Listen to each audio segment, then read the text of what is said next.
Mr. Anderson, if you were an officer, your rank would be Captain Photocopy.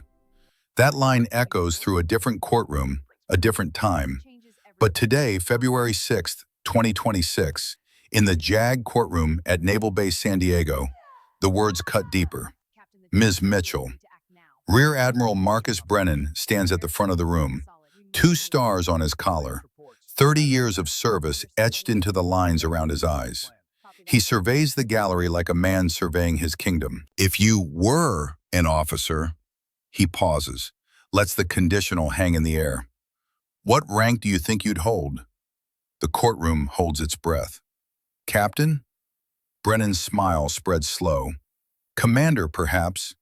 He turns to the gallery, makes sure everyone sees his face when he delivers the punchline. Or would you just be Captain Paperclip? The room erupts. JAG officers in the front row laugh first, then the support staff, then the court reporter, a young woman who covers her mouth but her shoulders shake anyway. Lieutenant Daniel Foster, the prosecutor, 33 years old, Harvard law degree on his wall back home, laughs loudest of all. The sound builds, waves of it, crashes against the concrete walls, bounces off the American flag in the corner, rolls across the polished floors. And through it all, Sarah Catherine Mitchell sits at the defendant's table. 42 years old, gray blazer from a department store clearance rack, hair pulled back tight enough to hurt, no rank on her collar, no badge on her chest, no evidence anywhere on her body that she is anything other than what the charge sheet says. Administrative Secretary, GS7 pay grade, Pacific Fleet Logistics Office, 6 years of service making coffee and filing paperwork. Her hands rest flat on the table, palms down, fingers spread just slightly. The overhead fluorescent lights catch on a small scar near her left thumb. Old, faded, the kind of mark that comes from years of handling things most people never touch. She does not move, does not flinch, does not blink. The laughter peaks, starts to fade. Officers wipe their eyes. Foster shakes his head, grins at the panel of judges like they're all in on the same joke. And then Sarah speaks.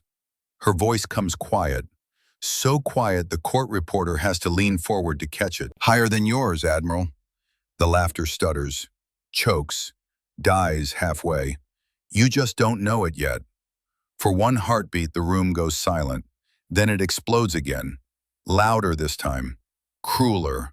The kind of laughter that comes when someone says something so absurd, so disconnected from reality, that it stops being sad and becomes comedy. Foster slaps his hand on the prosecution table. The sound cracks like a gunshot. Higher than a 2-star admiral? He looks at the panel. Your Honor, I think we can add delusion to the list of charges. More laughter.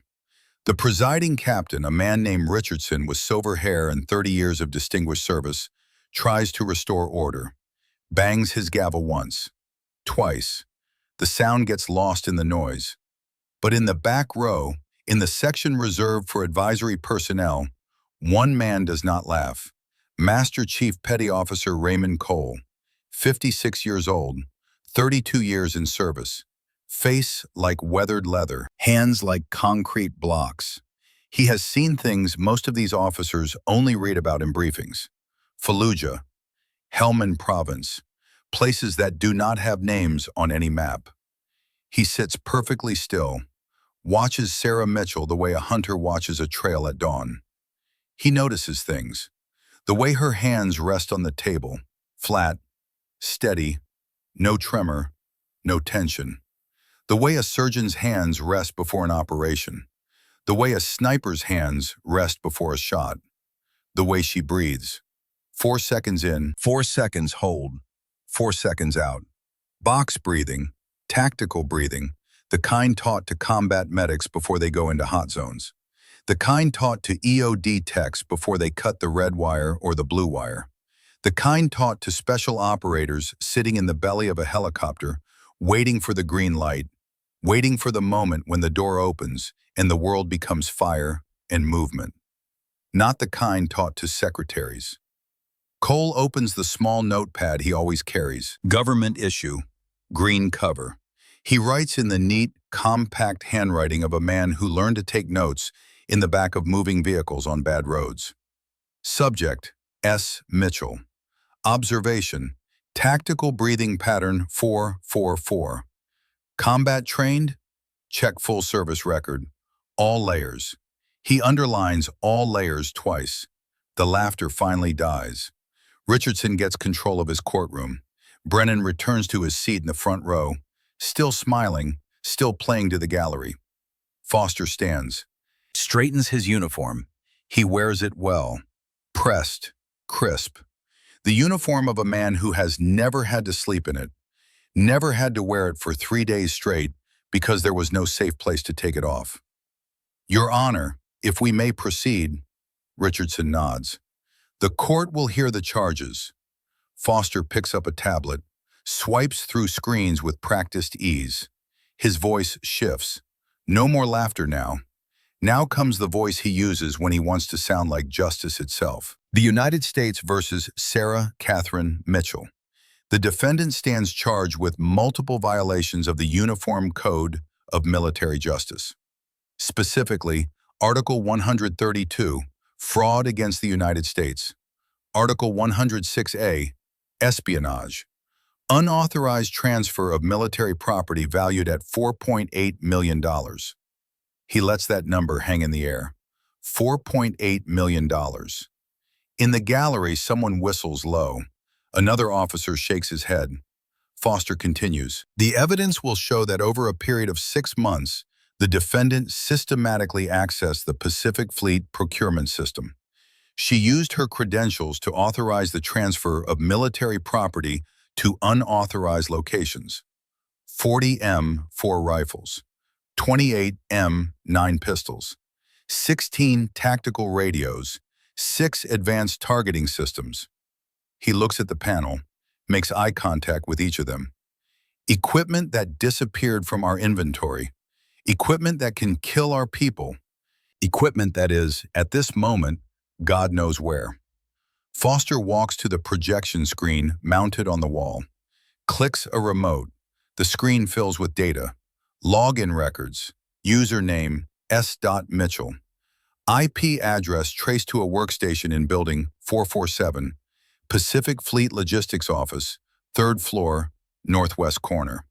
The exact desk where Sarah Mitchell sits 5 days a week, 8 hours a day.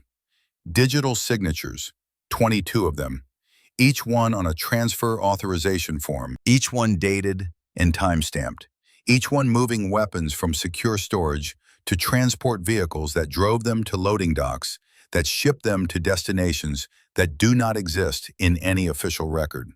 Foster zooms in on one signature. The loops and curves fill the screen.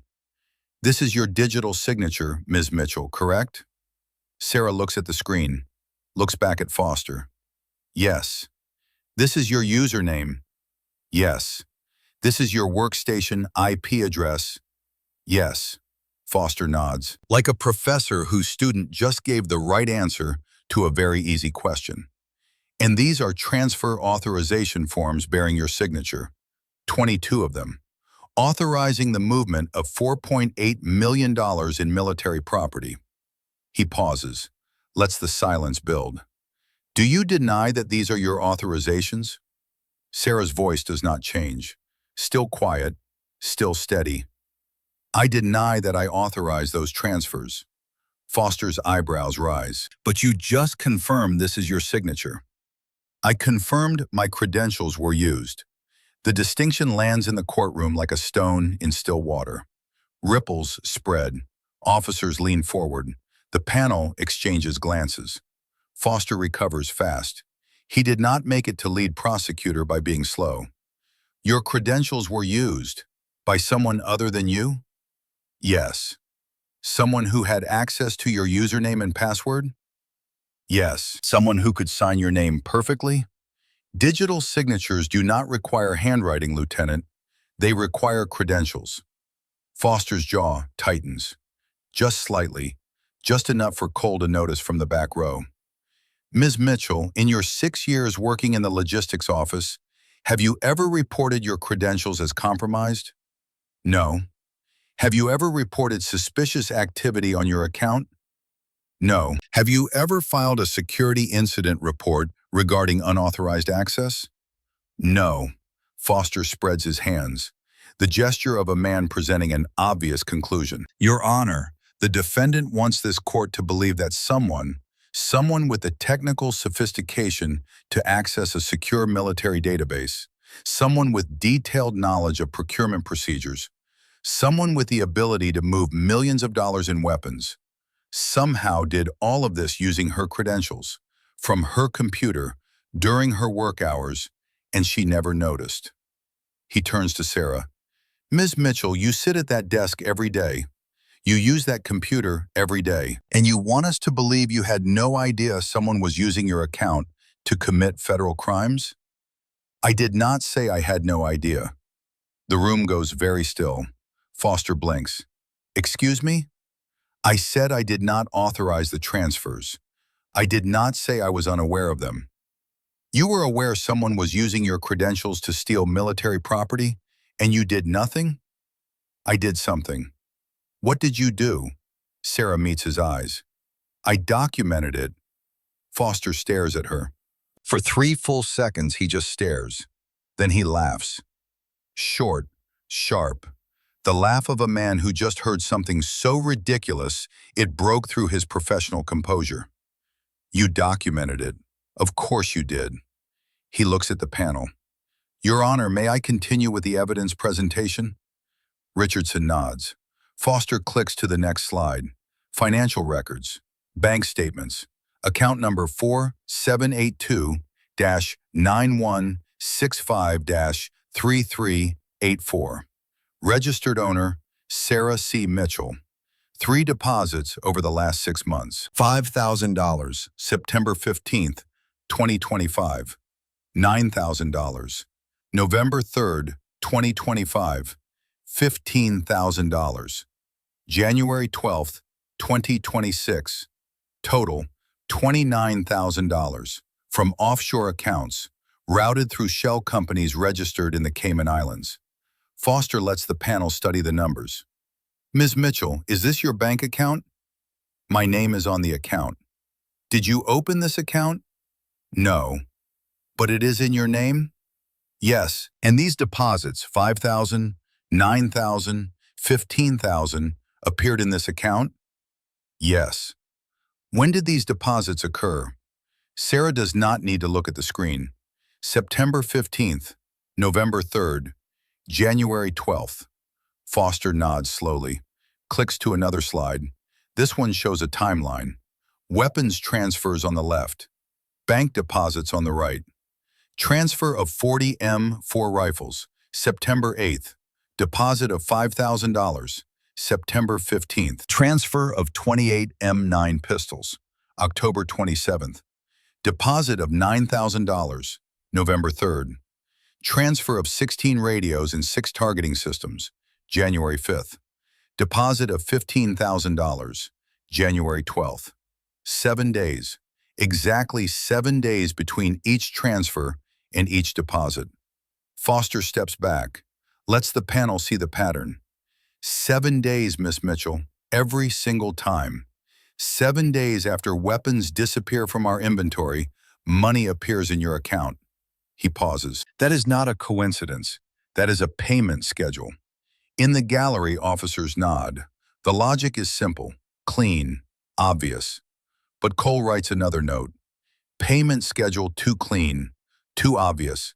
Professional thieves do not leave patterns this clear. Sarah sits perfectly still, hands flat on the table, breathing steady. 4 in, 4 hold, 4 out. Foster continues.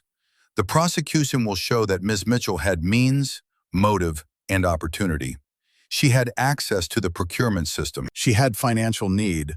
Her salary as a GS-7 is barely $42,000 a year. And she had the opportunity, working alone in that office, often late at night, with minimal supervision. He turns to face her directly. Ms. Mitchell, you are an administrative secretary. You process paperwork. You schedule meetings. You have no tactical training, no security clearance beyond basic confidential level, no background in military operations. His voice drops, gets quieter, more dangerous. And yet you want this court to believe that someone with high-level access, someone with technical expertise, someone with connections to international arms dealers, used you as their patsy, used your account, put money in your name, and you just let it happen. Sarah looks at him. I want this court to believe the evidence. The evidence points to you. The evidence points to my credentials, which you admit you never reported as compromised. Reporting credentials as compromised triggers an investigation. An investigation triggers alerts. Alerts trigger responses. Responses trigger countermeasures. Foster's eyes narrow. You are speaking in tactical language, Ms. Mitchell. Where did an administrative secretary learn to think like that? Sarah does not answer. The silence stretches. Foster breaks it. Your Honor, I think the defendant has made my point for me. She speaks like someone with operational training, someone who understands investigation protocols, someone who is not at all what she appears to be. He looks at Sarah. The question is, are you a criminal who got caught, or are you something else entirely? Before Sarah can respond, Richardson raises a hand. Ms. Mitchell, you have claimed that your credentials were used without authorization. You have claimed you documented this activity. Do you have any evidence to support these claims? Sarah nods once. I request access to the chain of custody logs. Chain of custody logs are part of discovery. Your counsel has access. Not those logs, Your Honor, the classified logs. The room goes very, very quiet. Richardson leans forward. What classified logs? The procurement system maintains 2 layers of custody documentation. Unclassified logs for routine transfers. Classified logs for sensitive materiel and high-value property. Foster stands. Your Honor, the defendant does not have clearance to access classified documentation. Sarah's voice stays level, calm, like she is reading from a manual. Naval Supply Logistics Instruction 4.7.2 states that any defendant in a fraud investigation has the right to review custody documentation relevant to their case, including dual-layer logs maintained for high-security transfers. The courtroom might as well be underwater. The silence is that deep, that complete. Richardson looks at his notes, looks at Foster. Lieutenant, is that accurate? Foster's face goes from confident to confused to concerned in the span of 3 seconds. He flips through his tablet, searches. His fingers move faster, faster. The instruction applies to contract fraud, Your Honor, not to... Sarah cuts him off. Her voice stays quiet. But now it has an edge. The kind of edge that comes from knowing exactly what you are talking about. It applies to any fraud case involving government property, including weapons, including logistics, including this case. Foster finds the regulation, reads it. His face goes pale. One of the captains on the panel leans forward. Captain Morrison, gray hair, serious eyes. Ms. Mitchell, you just cited Naval Supply Logistics Instruction 4.7.2 from memory, with the exact decimal point, the exact subsection. Sarah meets his gaze, says nothing. Morrison continues, I have been in logistics for 20 years. I could not cite that instruction without looking it up. Still, Sarah says nothing. In the back row, Cole writes, Nos nav supinst by exact number, not summary, not approximation, exact code. Secretaries do not memorize logistics instructions to decimal point precision. Richardson checks his watch, looks at the panel. They confer in whispers. Finally, Richardson speaks. We will take a 30-minute recess. I want JAG Legal Review to confirm this regulation. If Ms. Mitchell is correct, we will discuss how to proceed. He bangs the gavel once. The room empties slowly. Officers file out. Some glance at Sarah. Some shake their heads. Some whisper to each other. Admiral Brennan stands, does not look at Sarah, walks toward the exit with long, purposeful strides. Foster gathers his papers. His face burns red.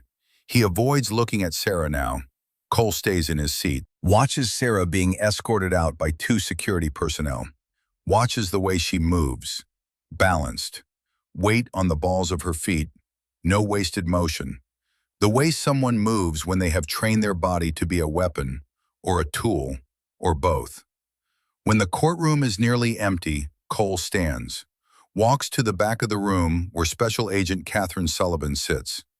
Kate is 38, sharp eyes, navy blazer, slacks, NCIS badge on her belt. She has been watching the proceedings with the kind of attention that means she is here for reasons that go beyond curiosity. Cole sits down next to her, does not introduce himself, does not need to. The anchors on his collar tell her everything she needs to know about who he is and what he has earned the right to say. Agent Sullivan, he says quietly. She looks at him. Master Chief. You saw that. It is not a question. Kate nods. I saw. What do you think? Kate considers, chooses her words carefully. I think she is either the worst spy in history or something else is happening here.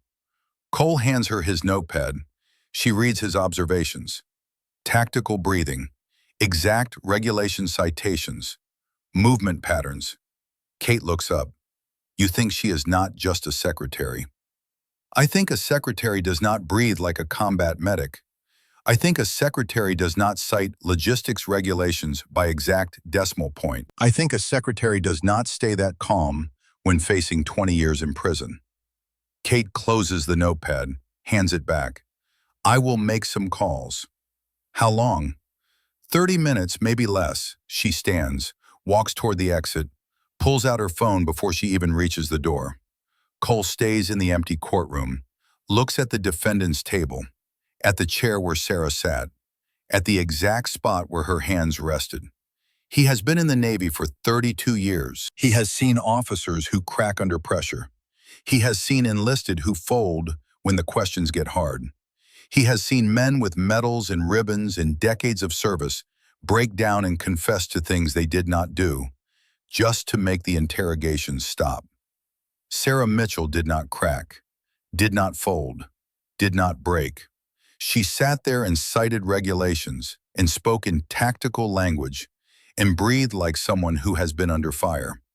Cole has a feeling, the kind of feeling that saved his life in Fallujah, the kind that told him not to take the left door, take the right door, the kind that whispered, run, before the IED went off 3 seconds later. That feeling says, this woman is not what she appears to be, and everyone in this building is about to find out what she really is. Kate Sullivan walks fast down the corridor, fluorescent lights overhead, concrete walls. The building is old, Vietnam-era construction, built when the Navy still believed in making things that would last. She finds an empty office, small, window overlooking the parking lot, closes the door, pulls out her phone, dials a number she has memorized but never saved. It rings 3 times. NCIS Headquarters, Special Agent Tomlinson. This is Sullivan, Pacific Fleet. I need a personnel deep pull. Authorization code Bravo Kilo 793. Keyboard clicks on the other end. Stand by. Kate waits, watches through the window as officers walk to their cars. Some head toward the cafeteria, some toward the gym. Normal Thursday morning, normal routine, except nothing about this morning is normal. Tomlinson comes back on the line. Name and date of birth. Mitchell, Sarah Catherine. April 14th, 1984. More clicks. Longer this time. Then nothing. Kate waits. 10 seconds. 20. 30. Agent Sullivan. Tomlinson's voice has changed. The casual efficiency is gone. Now he sounds careful, like he is reading from a script he did not write. Ma'am, that file is restricted. Kate's pulse quickens. Restricted how? You need O6 approval or higher to access. O6, captain rank. Full-bird colonel. That is not normal restriction for an administrative secretary. Tomlinson, she is a GS7 logistics secretary. Why would her file be restricted? Silence. Then, ma'am, I cannot confirm or deny details without proper authorization. But if you are calling about this individual, he pauses. I recommend you contact JSOC Liaison immediately. JSOC, Joint Special Operations Command, the organization that runs the people who do not officially exist, who operate in countries we are not officially in, who conduct missions that never make it into any after-action report.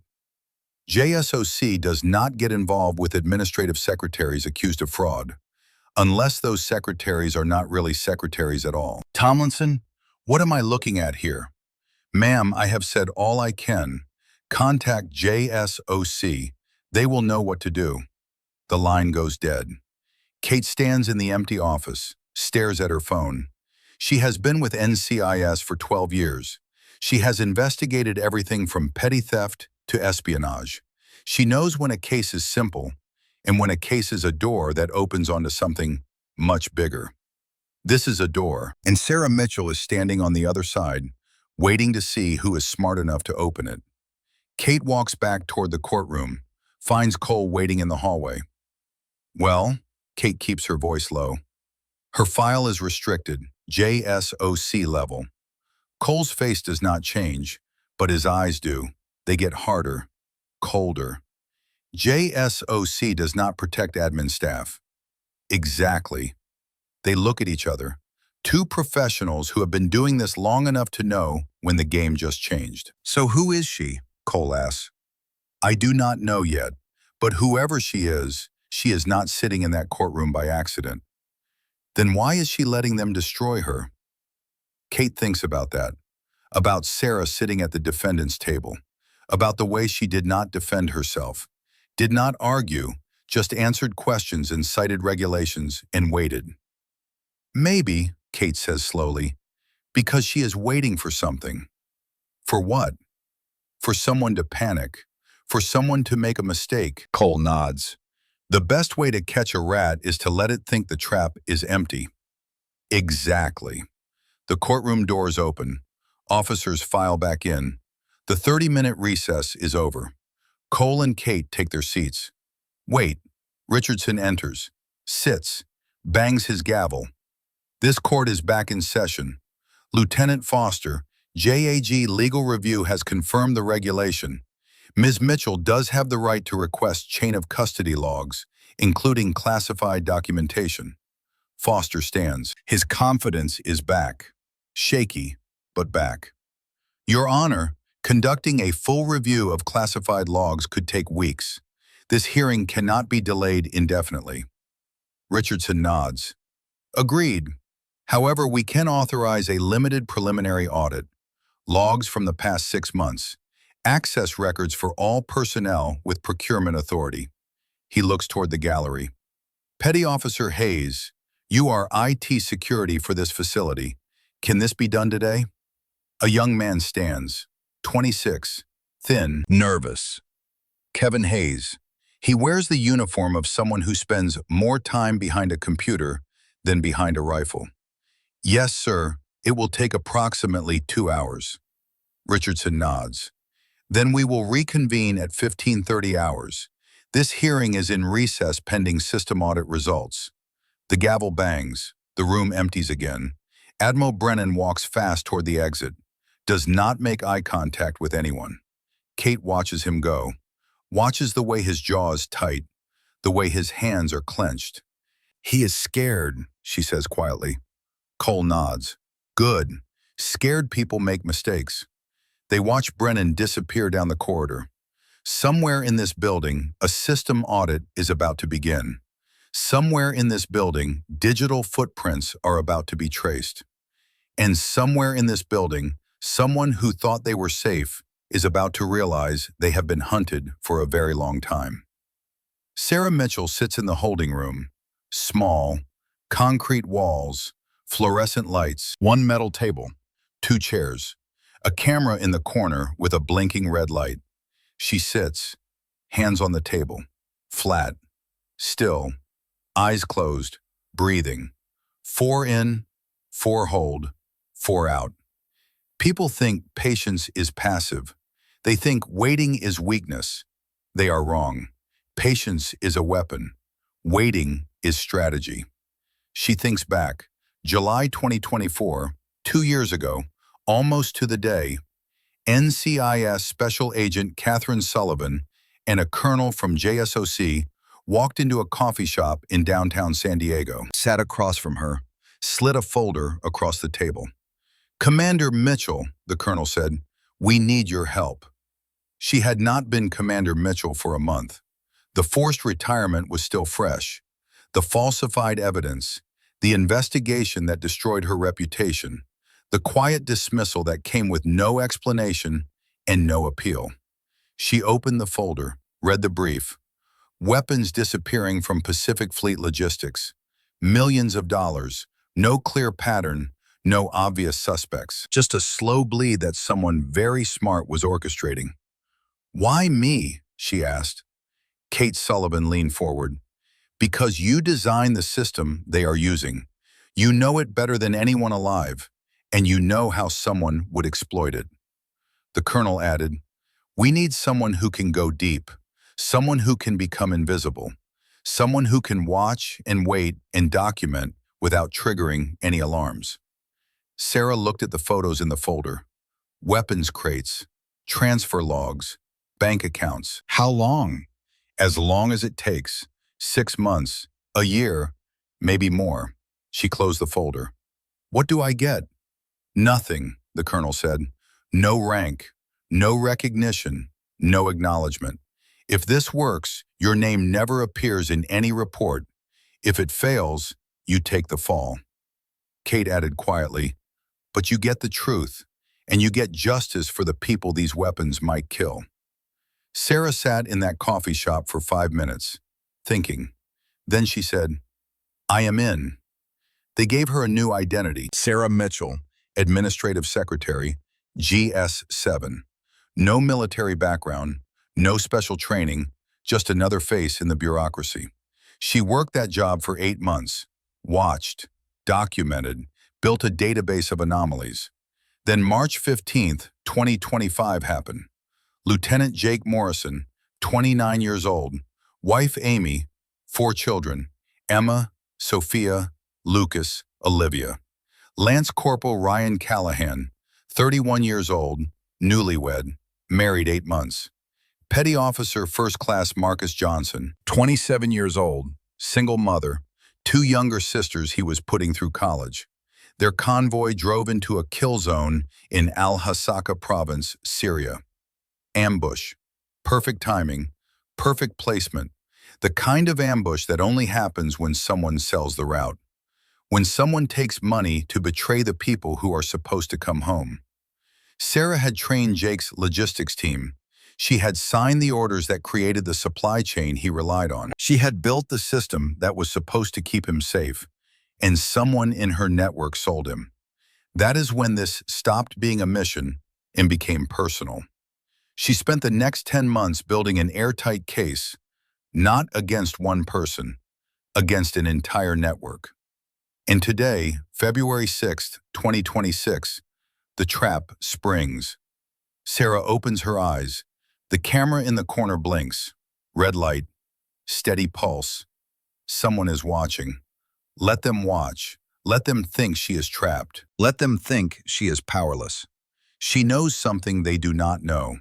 The trap is not the courtroom. The trap is not the charges. The trap is what happens when the system audit begins. When Kevin Hayes sits down at his terminal and starts pulling access logs. When he sees the pattern of late-night logins. When he cross-references those logins with transfer authorizations. When he finds the name that appears 16 times, always between 0200 and 0500 hours. Always on nights when weapons disappear from inventory. The name of someone with enough clearance to authorize anything. The name of someone with enough rank to be above suspicion. The name of someone who thought an administrative secretary would make the perfect scapegoat. Rear Admiral Marcus Brennan. Sarah closes her eyes again, breathes, 4 in, 4 hold, 4 out, and waits for the dominoes to fall. Kevin Hayes sits in the IT control room. 3 monitors glow in front of him. Server logs scroll across the center screen. Access records on the left. Transfer authorizations on the right. His hands shake slightly as he types. The request came from the presiding captain. Official. Authorized. Pull all procurement system access logs for the past 6 months. All personnel with authorization clearance. Simple request. Routine audit. Except Kevin saw something this morning that was not routine at all. When he scanned Sarah Mitchell's fingerprints for identity verification, the system pulled her full record. Not just the basic admin file, the deep one. The one with flags and classifications.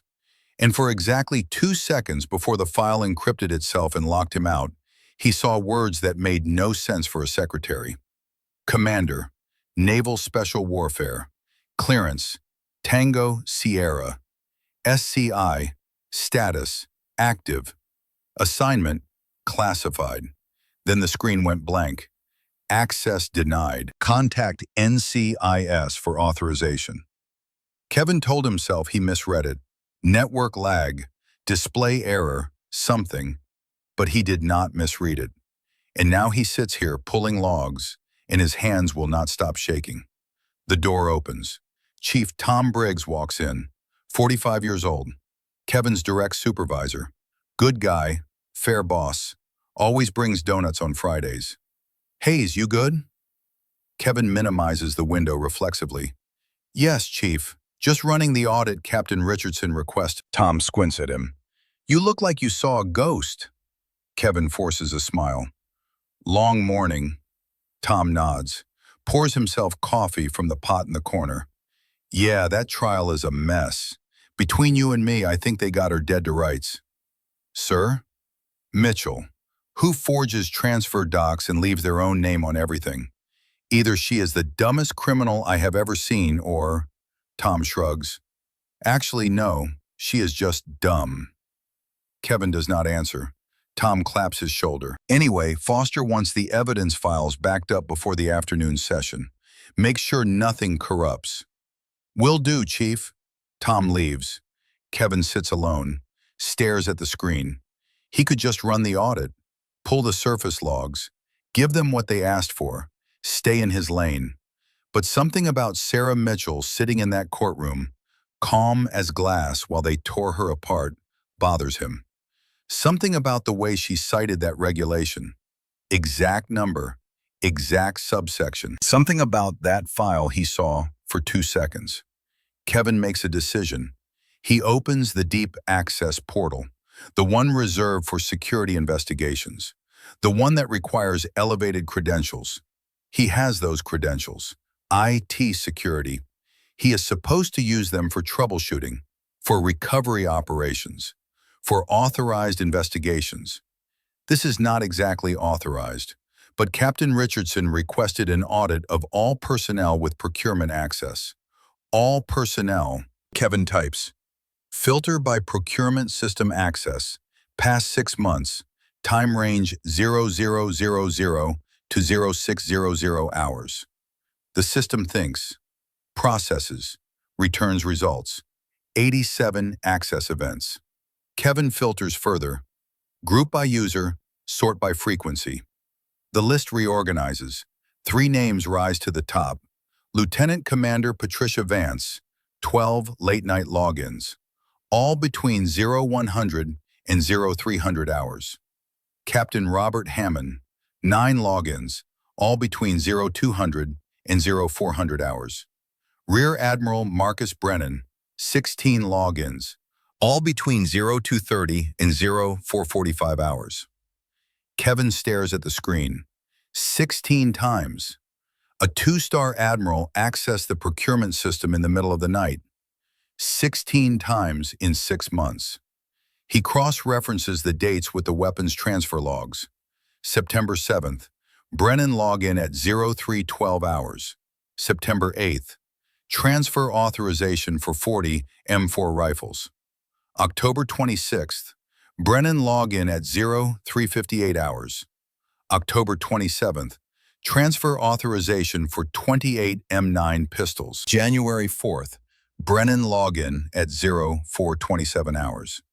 January 5th, transfer authorization for 16 radios and 6 targeting systems, 4 exact matches. Kevin's mouth goes dry. He digs deeper, pulls financial database access, the one that requires a warrant to search, but Kevin has root access because someone has to maintain the system, and that someone is him. He is going to lose his job for this, maybe worse than his job. But 3 men died in Syria: Jake Morrison, Ryan Callahan, Marcus Johnson. Kevin saw their photos in the briefing, saw their kids, their wives, their mothers.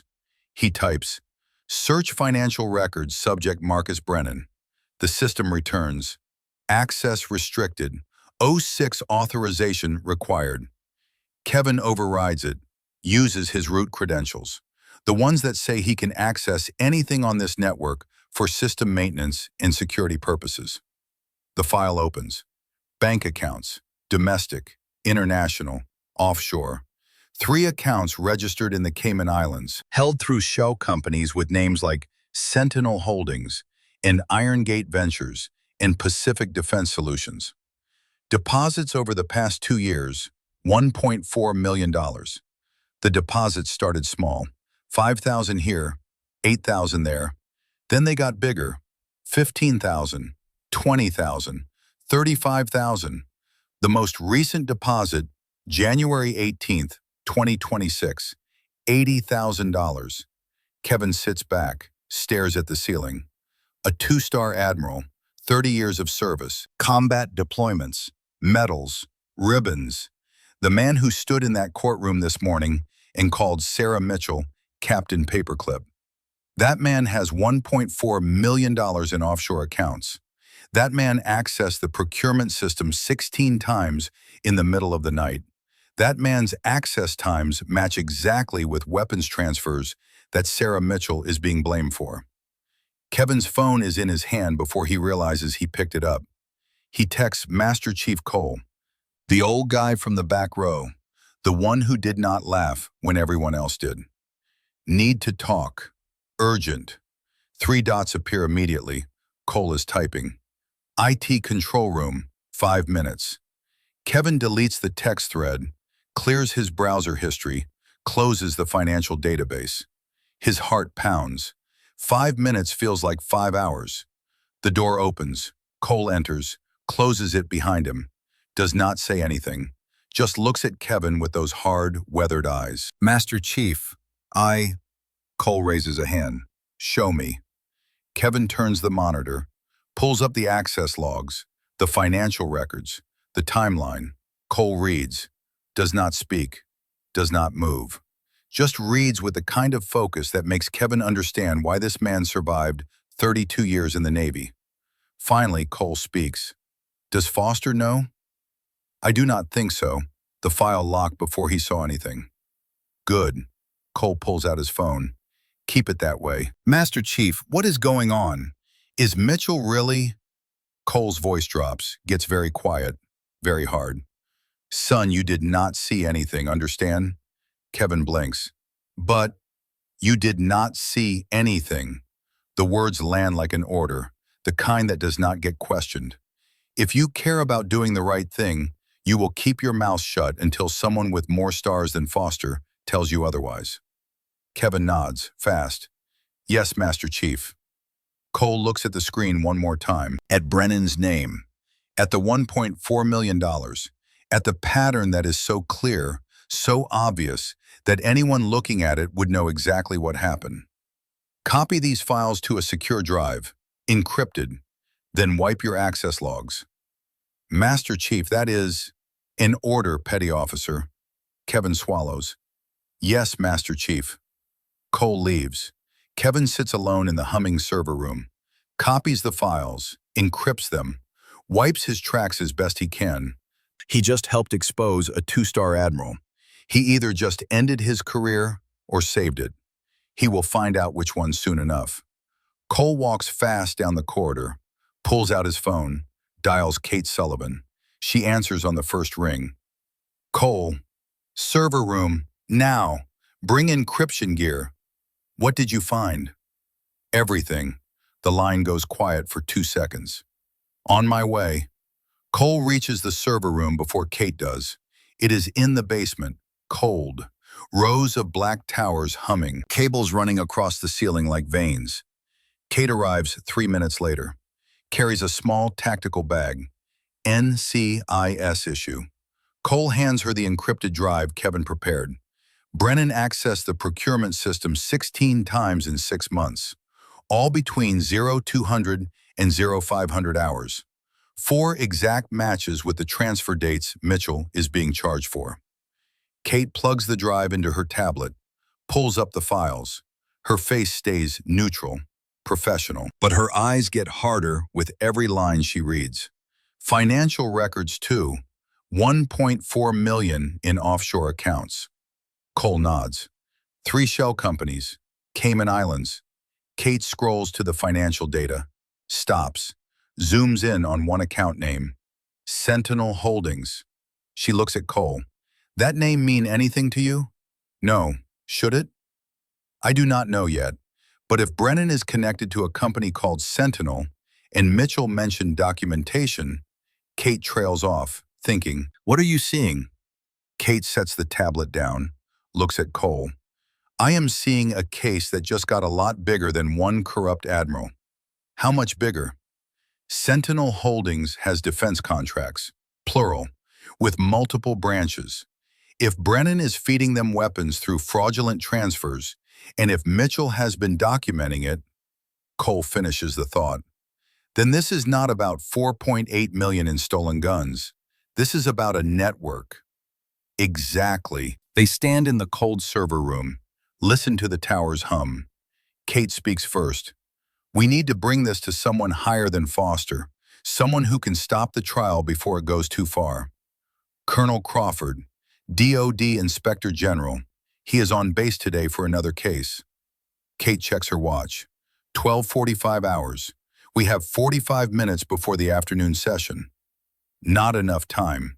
Then we better move fast. But as they turn to leave, neither of them notices the camera in the corner. Small, mounted high, blinking red light, and 2 floors up, in a small office with a window overlooking the parking lot, Admiral Marcus Brennan watches the live feed on his laptop, watches Cole hand Kate the encrypted drive, watches them pull up the financial records, watches them see his name, his accounts, his pattern. Brennan closes the laptop, sits very still. 30 years in the Navy, 30 years building a reputation, building a career, building a retirement that was supposed to be comfortable, honorable, quiet, all about to disappear because a secretary who is not really a secretary decided to play detective. Brennan picks up his phone, dials a number he has only used 4 times in the past 2 years. It rings once. Yes, the voice is calm, neutral, could be male or female, could be 30 or 60, electronically masked. We have a problem. The girl. The secretary? She is not a secretary. I do not know what she is, but NCIS is involved now. They have access logs, financial records. Silence on the other end. Then, how much time do we have? Minutes, maybe an hour. What do you need? Brennan thinks fast. Protocol nightfall. Another pause, longer this time. Nightfall shuts down everything. You understand what that means? I understand. Once we initiate, there is no going back. Evidence will be destroyed. Systems will be locked. People will be exposed. I know. Including you, Marcus. Brennan looks out the window, at the parking lot, at the base where he has spent the last decade, at the flag flying over the administration building. Better exposed than in Leavenworth for 20 years. Initiating protocol nightfall, 60 seconds. The line goes dead. Brennan stands, straightens his uniform, walks toward the door. He needs to be gone before the alarms start. At 1400 hours exactly, every alarm in the building begins to scream. Red lights flash in the corridors. Emergency lighting kicks on. The PA system crackles to life. Attention, all personnel. Security protocol Tango Romeo is now in effect. All exits are sealed. No one enters or leaves this building until further notice. This is not a drill. Repeat, this is not a drill. Officers freeze in hallways, stop mid-conversation, look around confused. In the IT control room, Kevin's monitors all flash red simultaneously. What the hell? Every screen shows the same message. Unauthorized access detected. Lockdown initiated. The main doors throughout the building slam shut. Magnetic locks engage with heavy metallic clicks. Officers rush to the exits, try their key cards. Nothing works. Someone is accessing the system. Not from outside, from inside. Kevin's fingers fly across the keyboard. He pulls up the active connections log. One account shows green. Active. Currently connected. User. Ghost_Harbor_Alpha 7.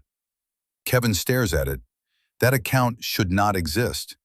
Ghost Harbor Alpha 7 was a legacy system identifier from 2008, from the old procurement database, the one they decommissioned 3 years ago. But here it is, active, connected, and currently copying files from the classified procurement server, gigabytes of data, transfer logs, authorization records, communication intercepts, everything that would prove who stole the weapons and who helped them do it. The account is deleting files as it copies them, wiping the evidence trail. Chief Tom Briggs runs into the room. Hayes, what the hell is happening? Someone is inside the network. Root access. They are copying classified files. Can you trace it? Kevin types. Fast. Follows the data stream. IP is bouncing through 7 proxies, but the access credentials are local. Someone in this building gave them the keys. Tom grabs the radio. Security, this is IT control. We have an active breach. Someone inside the network with administrator access. Initiate full system lockdown. Now. Static. Then, IT control, lockdown already in effect. What is the source? Tom looks at Kevin. Kevin follows the data stream back, traces it through the network architecture, through the switches and routers and firewalls. The stream terminates at a physical location. Building 447, 3rd floor, server room 2. They are in server room 2. Someone is physically connected to the backup system. Tom's face goes white. That is where we keep the legacy database, the air-gapped system. It is not air-gapped anymore, Chief. Someone plugged it in. Tom keys the radio. All units, server room 2, 3rd floor. Active intrusion. Apprehend anyone inside. Use of force authorized. He looks at Kevin. Can you shut them out? Not without shutting down the entire network. If I do that, we lose everything, including the evidence they have not deleted yet. How long until they finish? Kevin checks the progress bar on his screen. 4 minutes, maybe less. Tom runs for the door. I am going up there. Lock everything down behind me. Chief, wait! But Tom is already gone. In the holding room, Sarah sits with her eyes closed. The alarms do not surprise her. The red lights do not startle her. She has been waiting for this moment for 18 months. The door opens. Kate Sullivan enters, NCIS badge on her belt, service weapon visible. You knew this would happen. Sarah opens her eyes, stands, adjusts her blazer. When the audit started, someone would panic. Panic makes people erase evidence. Kate pulls out her tablet, shows Sarah the screen. The system is being hacked right now. External access using credentials that should not exist. Sarah looks at the screen, sees the username, Ghost_Harbor_Alpha 7. She almost smiles. Not external, internal. The external access is a decoy. Kate frowns. What? The real breach is happening in server room 2, third floor. Someone is physically connected to the backup system, copying files before the audit can find them. How do you know that? Sarah's voice is calm, certain. Because I designed this system. I know every back door, every failsafe, every way someone would try to cover their tracks. Kate stares at her. You designed the Pacific Fleet procurement system? I designed the logistics network for naval special warfare operations. SEAL teams, DevGru. This base uses a modified version of that system. The words land in the small room like grenades. Kate processes, recalculates. Everything she thought she knew about Sarah Mitchell reorganizes into a completely different picture. How long have you known about the breach? Since the first transfer, September 8th, 2025. I have been documenting every access, every login, every file moved, waiting for them to get confident, waiting for them to make a mistake. They just made one. They just made several. Sarah walks toward the door. Kate does not stop her. We have 4 minutes before they finish copying and wipe the evidence. If we move now, we can catch them in the act. Kate makes a decision, unlocks the door with her NCIS override. Let us go. They move into the red-lit corridor. Officers stand confused. Some try doors. Some pull out phones. Sarah navigates the chaos like she has a map. Turns left, stairwell, up. Kate follows. Where is Master Chief Cole? Probably headed to the same place we are. Second floor, third floor. Push through the door into the hallway. Lieutenant Foster stands there, middle of the corridor, tablet in his hand, face pale. He sees Sarah. His eyes widen. Commander Mitchell! The word comes out like a question, like he heard something but cannot believe it. Kate steps forward. Lieutenant, move aside. Active breach in progress. Foster does not move, stares at Sarah. You. They said you were nobody, just a secretary. Sarah's voice stays level. Step aside, Lieutenant. Who are you? Tell me the truth. Are you really? He grabs her arm, pulls her forward. His other hand reaches for her shoulder, yanks hard. The gray blazer is cheap material, department store clearance. It was never meant to withstand force. The sleeve tears, rips halfway down her left arm. Time slows. The fabric pulls away, hangs loose. Sarah's left forearm is exposed. And there, visible under the fluorescent lights, are two things that should not be on the arm of an administrative secretary. First, a scar. Long, jagged, the kind that comes from shrapnel burying itself in flesh. The kind that gets cut out in a field hospital while mortars fall outside and the generator keeps cutting out and the surgeon works by flashlight. Second, a tattoo, faded black ink gone gray with time. Small, just below the scar.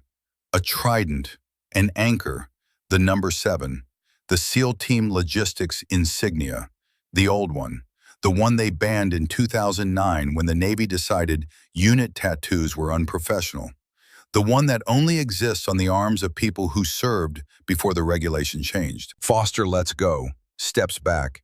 His face drains of all color. Kate stares at the tattoo, at the scar, at Sarah's face. Cole appears from the other end of the hallway, stops. His breath catches. He has seen that insignia before. 20 years ago, on the arm of a logistics chief who kept a SEAL team alive for 6 months in Ramadi, who coordinated supply drops under fire, who jerry-rigged solutions when the official channels failed, who made sure the warriors had ammunition and water and medical supplies even when command said it could not be done. That symbol meant something. It meant you keep the warriors alive. You are the supply line between mission success and body bags. You do not quit. You do not fail. You do not leave anyone behind. Cole's voice comes out rough, barely a whisper. That is SEAL Team Logistics, old school, before they changed the insignia in 2009. He looks at Sarah, really looks at her, sees past the gray blazer and the pulled-back hair and the invisible secretary routine. That symbol meant you kept the warriors fed, armed, moving. You were the line between them coming home and them dying in the desert. Sarah pulls the blazer closed, holds it with her hand to keep the torn sleeve in place. Are we done here, Lieutenant? Foster cannot speak, just nods. Sarah looks at Cole. Master Chief, we are running out of time. Cole shakes himself out of the shock. Yes, ma'am. The word comes automatically, instinctively, the way senior enlisted address officers. Ma'am, not Miss Mitchell, not the defendant. Ma'am. Kate grabs Foster's shoulder. Go back to the courtroom. Wait there. Do not say a word to anyone. Foster turns, walks away. Fast, almost running. Sarah adjusts her blazer, looks at Kate and Cole. 2 minutes left. Let us move. They run. Down the hallway, past confused officers, past locked doors.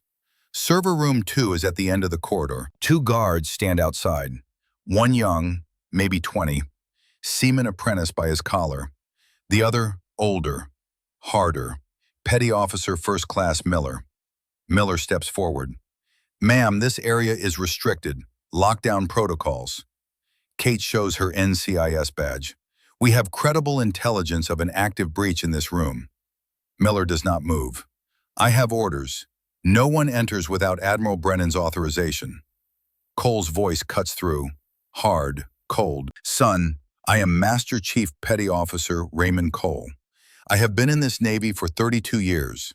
That room is being compromised right now. You can either step aside, or you can explain to a court-martial why you helped a traitor steal classified information. Miller's jaw tightens. He looks at the young seaman, looks back at Cole, steps aside. Kate opens the door. The server room is dark except for the glow of monitors. Rows of towers hum. Cables run across the ceiling. At the far end, someone crouches beside an open panel. Laptop connected by cable. Files streaming across the screen in green text. The figure turns. Chief Tom Briggs. His face goes white when he sees them. He reaches for the cable, tries to yank it out. Freeze! Kate's voice is iron. Her hand drops to her service weapon. Step away from the system. Hands where I can see them. Tom stands slowly. Hands up. Laptop still running, still copying files. You do not understand. I was ordered to secure the backups. This is protocol. Protocol does not involve copying classified files to an external drive during a lockdown. Kate draws her weapon, does not point it, just draws it. Lets Tom see it. On the floor, now. Tom drops to his knees, hands behind his head. Cole moves past him, disconnects the laptop carefully, looks at the screen. His face hardens. He is copying transfer logs, financial records, communication intercepts, everything that would implicate someone higher up. Kate pulls out handcuffs, approaches Tom. Who ordered you to do this? Tom does not answer. Sarah steps forward, looks at the laptop, then at Tom. Her voice is calm, factual.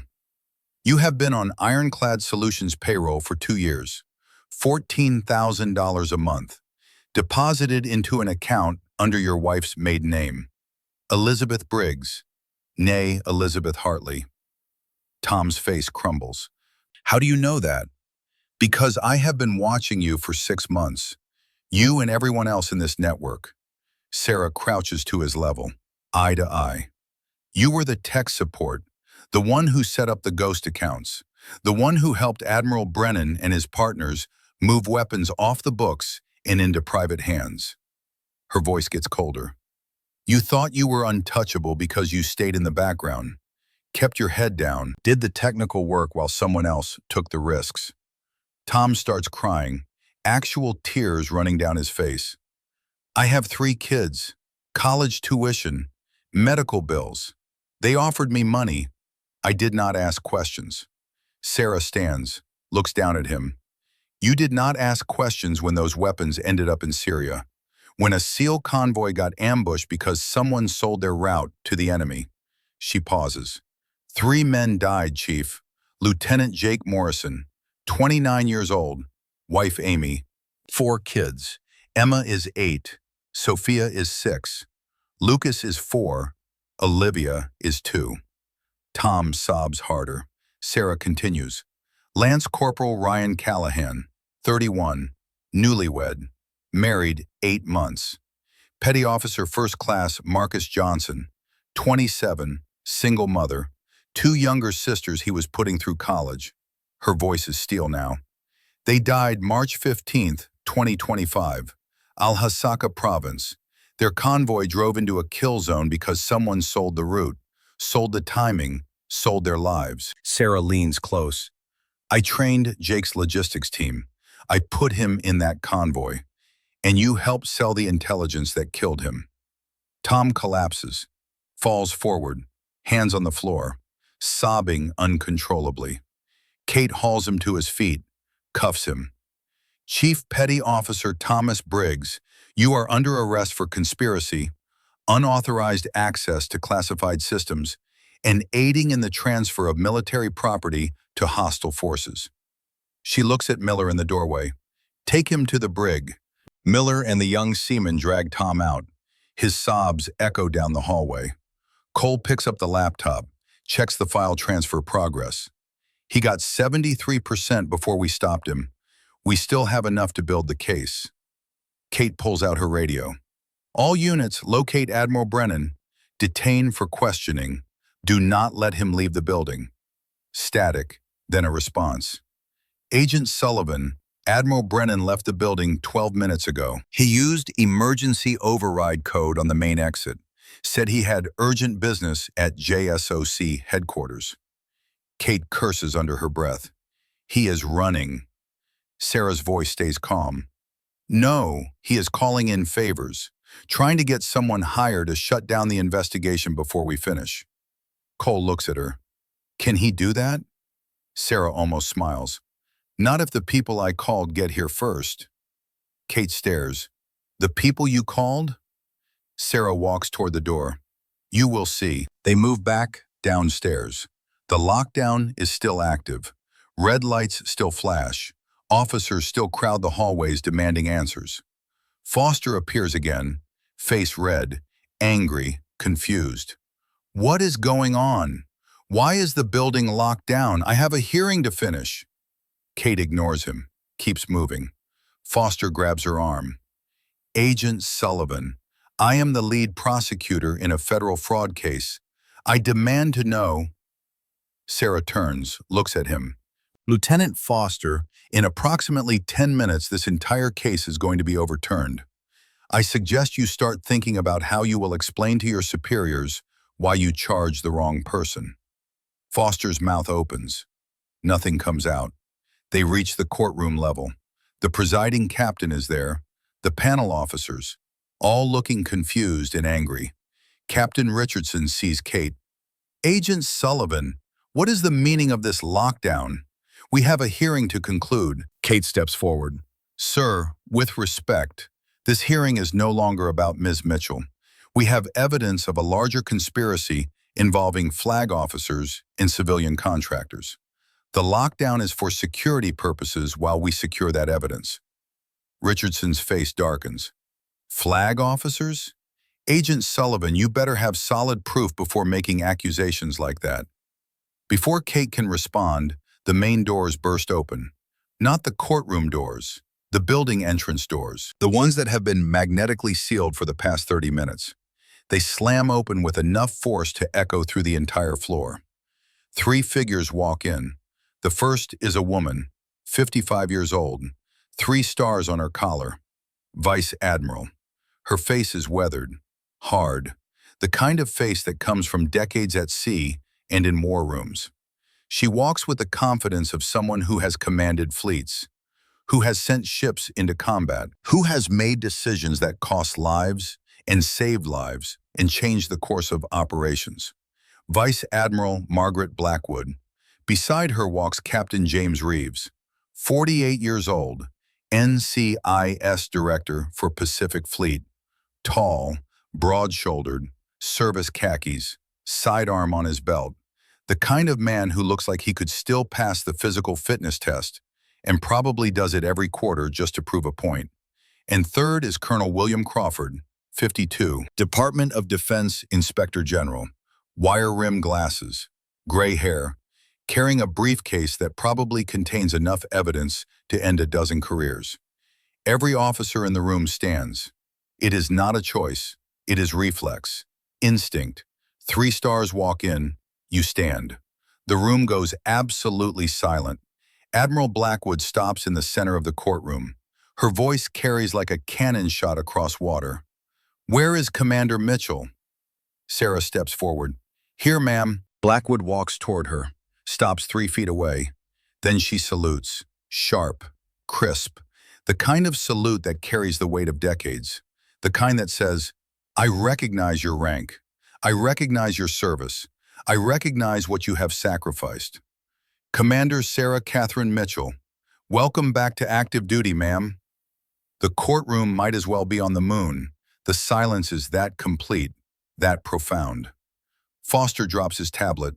It hits the floor. Screen cracks. Nobody notices. Kevin Hayes stands in the back, mouth open, eyes wide. Captain Richardson looks like someone just told him the sky is green and the ocean is purple. Captain Reeves and Colonel Crawford step forward. Both salute. Reeves speaks. His voice is steady, professional. "Commander Mitchell, good to see you operational again." Crawford nods. "Your operation has been cleared by the Inspector General's office. Full authority restored." Blackwood turns to face the room, addresses everyone. "For those of you who do not know, Commander Sarah Mitchell served 18 years in Naval Special Warfare Logistics." Her words land like hammer blows. She designed the entire supply chain system for DevGru and SEAL Team operations from 2006 to 2024. Officers stare. Some mouths hang open. She held top-secret, sensitive, compartmented information clearance, Special Access Program Authority. She personally coordinated logistics for operations in Iraq, Afghanistan, Syria, Yemen, and classified locations I am not authorized to name. Blackwood pauses, lets it sink in. In June 2024, Commander Mitchell was forced into early retirement following an internal investigation. Sarah stands perfectly still, face neutral.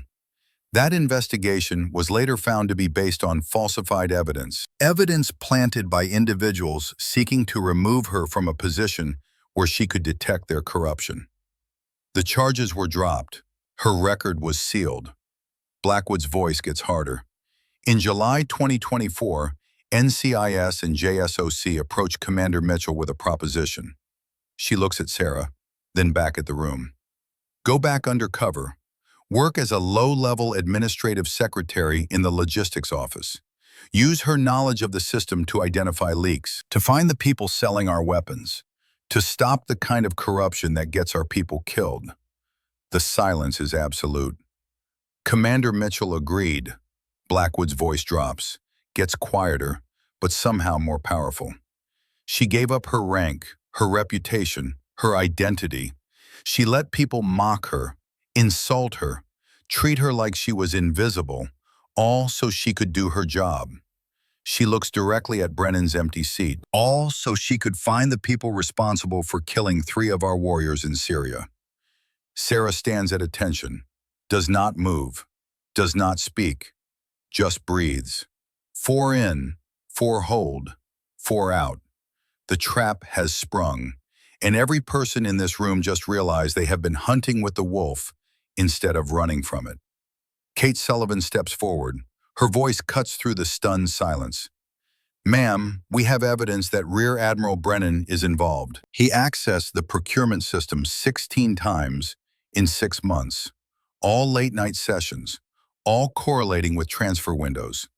She pulls out her tablet, shows the screen to Blackwood. "We also found financial records linking him to Ironclad Solutions, a private military contractor. Offshore accounts totaling $1.4 million over 2 years." Blackwood nods slowly, like this is not new information, like she has been waiting for someone to say these exact words. "We know, Agent Sullivan." She looks at Sarah. Commander Mitchell has been feeding us intelligence for 18 months. Admiral Brennan is not the only one involved. Colonel Crawford opens his briefcase, pulls out a thick folder, sets it on the defendant's table with a heavy thud. Based on Commander Mitchell's intelligence and the evidence gathered by Agent Sullivan and Master Chief Cole, we have identified 12 officers involved in this network. He opens the folder. Rens from the summary page. 4 commanders, 3 lieutenant commanders, 5 lieutenants. Crawford looks up. His eyes scan the room like he is looking for someone specific. Additionally, 6 civilian contractors employed by Ironclad Solutions. 3 individuals with connections to lobbying firms that have been pushing for increased procurement budgets. He pauses. All of them are being detained as we speak. He continues reading from the document. The 4 commanders will face court-martial for conspiracy and fraud against the United States. Trials are scheduled within 90 days. The 3 lieutenant commanders are under investigation for procurement violations and making false official statements. The 5 lieutenants have been stripped of security clearances and are pending administrative separation. All 12 will face formal charges under the Uniform Code of Military Justice within 30 days. Crawford looks up. The 6 civilian contractors from Ironclad Solutions are in federal custody. Charges include conspiracy to defraud the United States and illegal arms trafficking. Their trials will proceed in civilian court. The 3 individuals connected to lobbying firms are under FBI investigation. One has already resigned from his position. The other 2 are facing congressional ethics inquiries. Foster finally finds his voice. It comes out weak, shaky. But ma'am, the evidence, her username, her signature, the money in her account. Sarah turns to face him. Her voice is calm, like she is explaining something simple to someone who should already understand. I left my signature on those documents intentionally, Lieutenant. I used my own account. I let the money get deposited into an account bearing my name. She takes a step toward him. Because I needed whoever was running this network to think I was the perfect scapegoat, someone they could frame, someone they could throw to the investigators while they walked away clean. Foster's face cycles through emotions. Confusion, realization, horror. You did exactly what they wanted, Lieutenant. You built a case against me. You made me look guilty. You presented evidence that seemed airtight. Sarah's voice does not change. No anger, no accusation, just fact. And while you focused on me, while you prepared your prosecution, while you laughed at Captain Paperclip in the courtroom, I was documenting every transaction, every access log, every communication, every financial transfer. She stops directly in front of him. I was the bait, Lieutenant Foster, and they took it. Foster's tablet slips from his hand, hits the floor again. The cracked screen goes dark. I did not know, I swear, I did not. Sarah's voice softens, just slightly. I know you did not know. That is why you are standing here instead of in handcuffs with Chief Briggs. She looks him in the eye. But you need to learn something. Never assume the person in front of you is what they appear to be, especially in this line of work, especially when lives are on the line.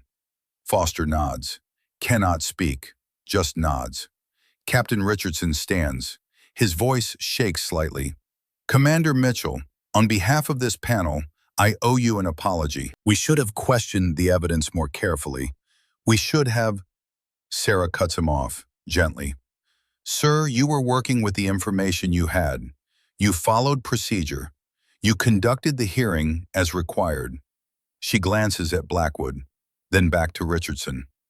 The system worked exactly as it was supposed to work. The only difference is that the system was being used as a tool, and the person using it just got caught. Richardson sits down slowly, like his legs stopped working. Blackwood pulls out her phone, dials, puts it on speaker. This is Vice Admiral Blackwood. I need a security team to intercept Rear Admiral Marcus Brennan. Last known heading was toward JSOC headquarters via Route 5. Consider him a flight risk. Detain for questioning under Inspector General authority. A voice responds, male, professional. Affirmative, ma'am. We have him on GPS. Vehicle is approximately 8 miles from base. ETA to intercept, 12 minutes. Keep me updated. Blackwood hangs up, looks at the room. They will have him within 15 minutes. Captain Reeves steps forward, addresses the panel. Gentlemen, we also recovered a device from Admiral Brennan's office, a secondary phone. Forensics is pulling the data now, but preliminary review shows encrypted communications with an individual using the call sign Sentinel.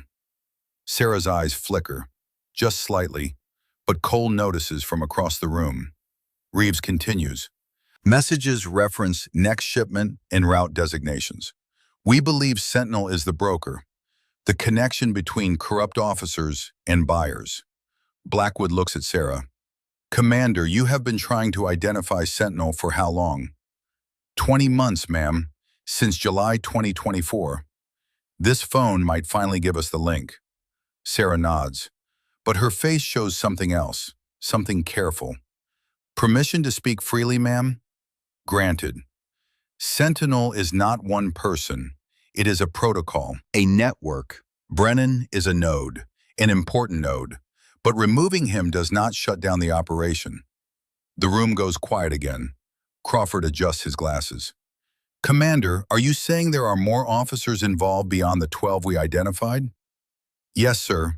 Ironclad Solutions has contracts with Army, Air Force, Marines, Coast Guard. If they have a procurement pipeline through Navy, they have pipelines through other branches. Blackwood's jaw tightens. How deep does this go?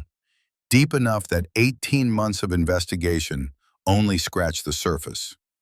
Blackwood and Crawford exchange looks, the kind of look that passes between people who just realize the problem is 10 times worse than they thought. Crawford speaks carefully. Commander Mitchell, the Inspector General's office would like to offer you a position. Full rank restored. Assignment at JSOC headquarters. You would coordinate investigations across all branches. Root out the rest of this network. The offer hangs in the air. Sarah is silent for 5 full seconds. Then she shakes her head. With respect, sir, I decline. Blackwood's eyebrow rises. May I ask why, Commander? Because Sentinel is still operational, and now they know I am coming. If I transfer to JSOC, I lose my access to the local network. I lose my cover.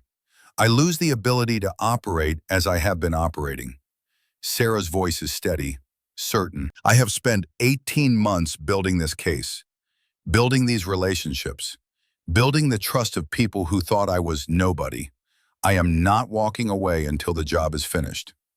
Blackwood studies her, long and hard, then nods slowly. Understood, Commander. You will remain in your current assignment, but you will have full NCIS and Inspector General support. Whatever you need, whenever you need it. Thank you, ma'am. Blackwood turns to the panel. Her voice becomes official, formal. This hearing is concluded. All charges against Commander Sarah Mitchell are dismissed with prejudice.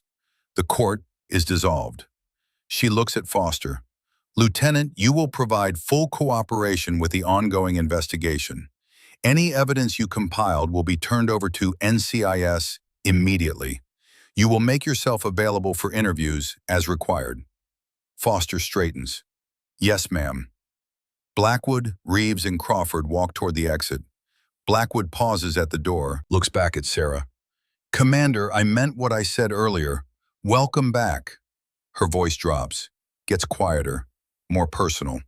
We never forgot what you did for us, in Ramadi, in Helmand, in places that do not have names. You kept warriors alive when the supply chain said it was impossible. You are the reason some of those men came home. Sarah salutes, sharp, clean. Thank you, ma'am. The three of them leave. The doors close. The room exhales. Officers sit down slowly. Some look at Sarah like they are seeing her for the first time. Others avoid eye contact entirely. Cole walks to Sarah, stands at attention, salutes. Commander, It has been an honor. Sarah returns the salute. Thank you, Master Chief. You saw what others missed. That broke this case open. Cole's voice drops, gets rough.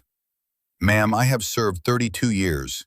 I thought I had seen every kind of warrior, but you fight a war nobody sees. You carry scars nobody salutes. He pauses. That is the hardest kind of fight there is. Sarah's eyes soften, just slightly. Someone has to do it, Master Chief. Someone has to stand in the gap. Kevin Hayes approaches, hesitant, face pale. Commander, I am so sorry. I laughed. I made jokes in the group chat. I called you. Sarah raises a hand, stops him. Petty Officer Hayes, you also pulled the server logs that broke the case. You made a choice to dig deeper when you could have stayed silent. You risked your career to do the right thing. She looks at him directly. That matters more than jokes. That matters more than anything else. Kevin's eyes water. He salutes. Sloppy, uncertain, but he tries. Sarah returns it. Crisp, professional. You have potential, Hayes. Do not waste it. Foster stands alone at the prosecutor's table, gathering papers with shaking hands. Sarah walks over. Lieutenant Foster. He straightens, turns, faces her. Ma'am, I have no excuse. I should have dug deeper. Should have questioned the evidence. Should have... You did what you were trained to do, Lieutenant. Build a case from the evidence presented. Argue that case in court. You followed your training. Sarah's voice is even. Fair. But now you have learned something. Evidence can be manufactured. People can be framed. Your job as a prosecutor is not just to win cases. It is to find truth. Foster nods, swallows hard. If there is anything I can do to help the investigation, I will do it. Anything. Pull Admiral Brennan's travel logs for the last 18 months. Cross-reference them with procurement approval dates. I want to see every time he was on base when a transfer happened.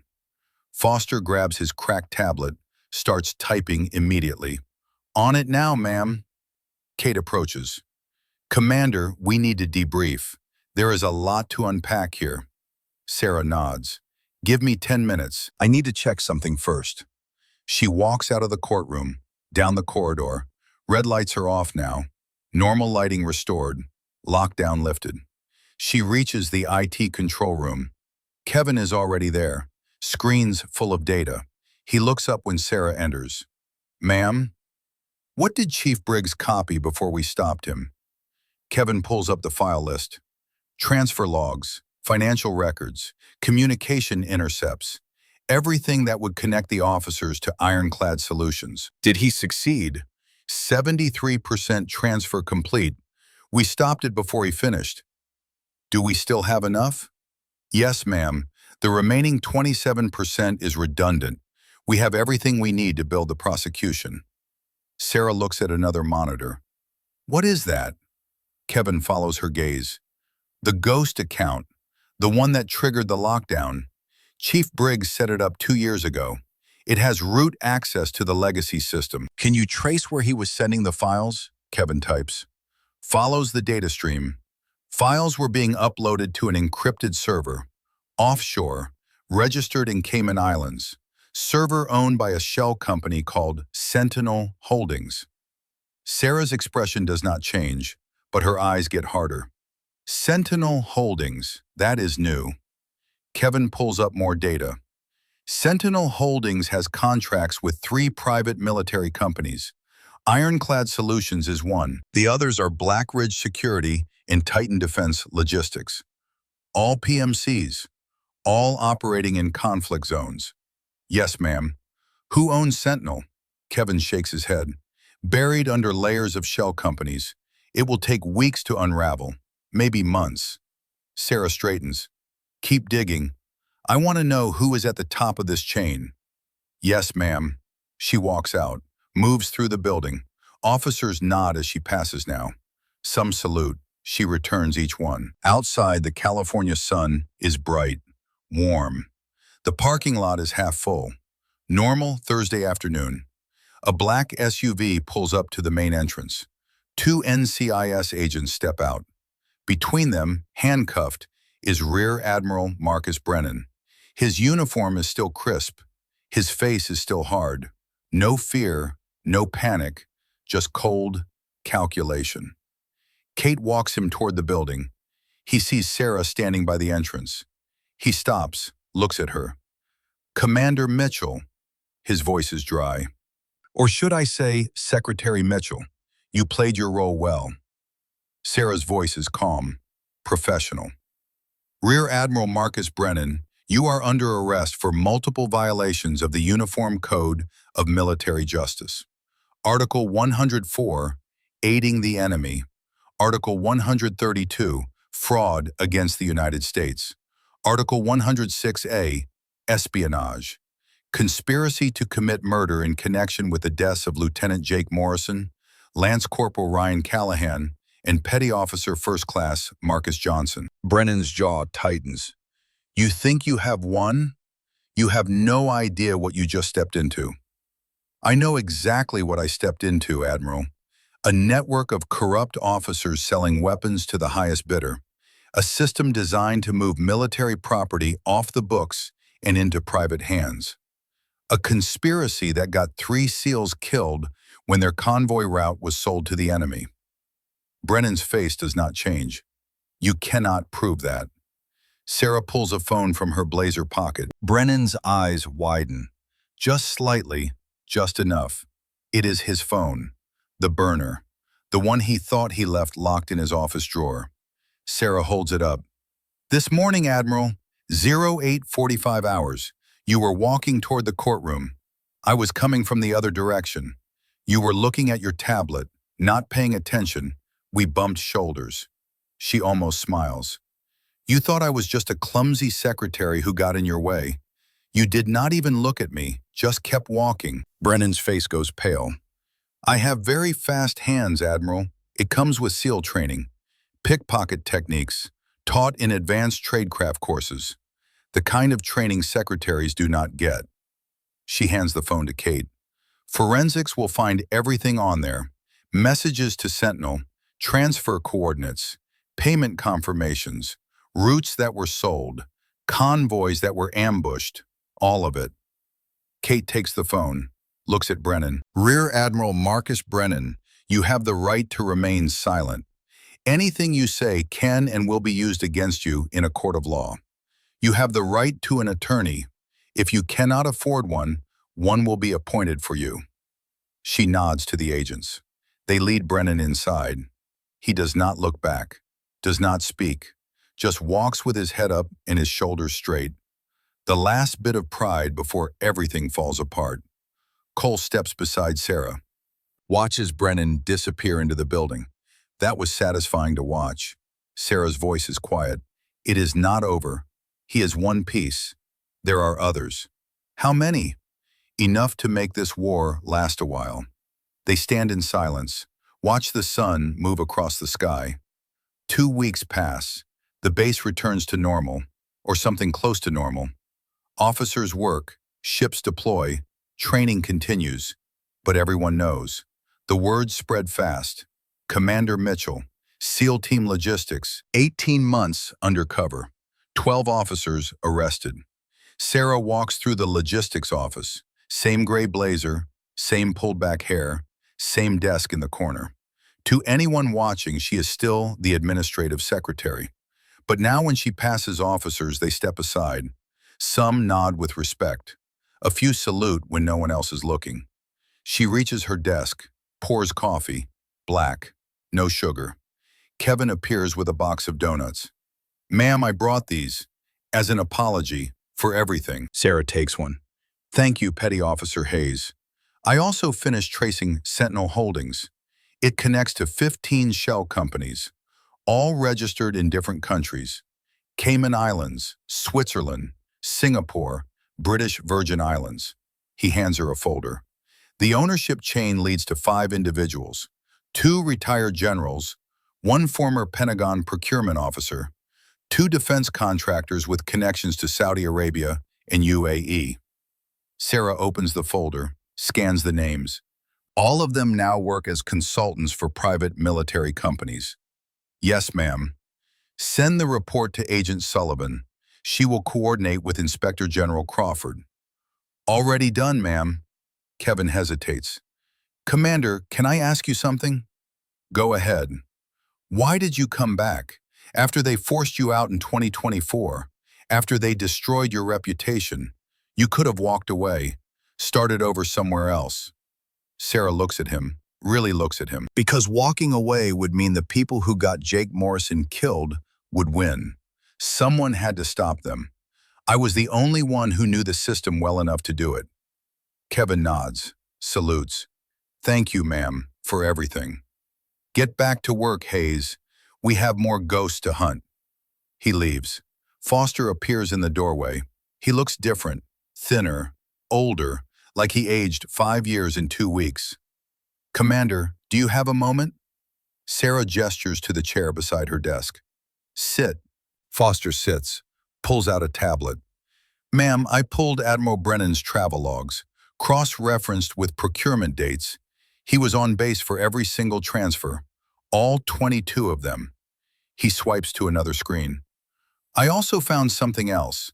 Brennan made 18 trips to Washington, D.C. in the last year.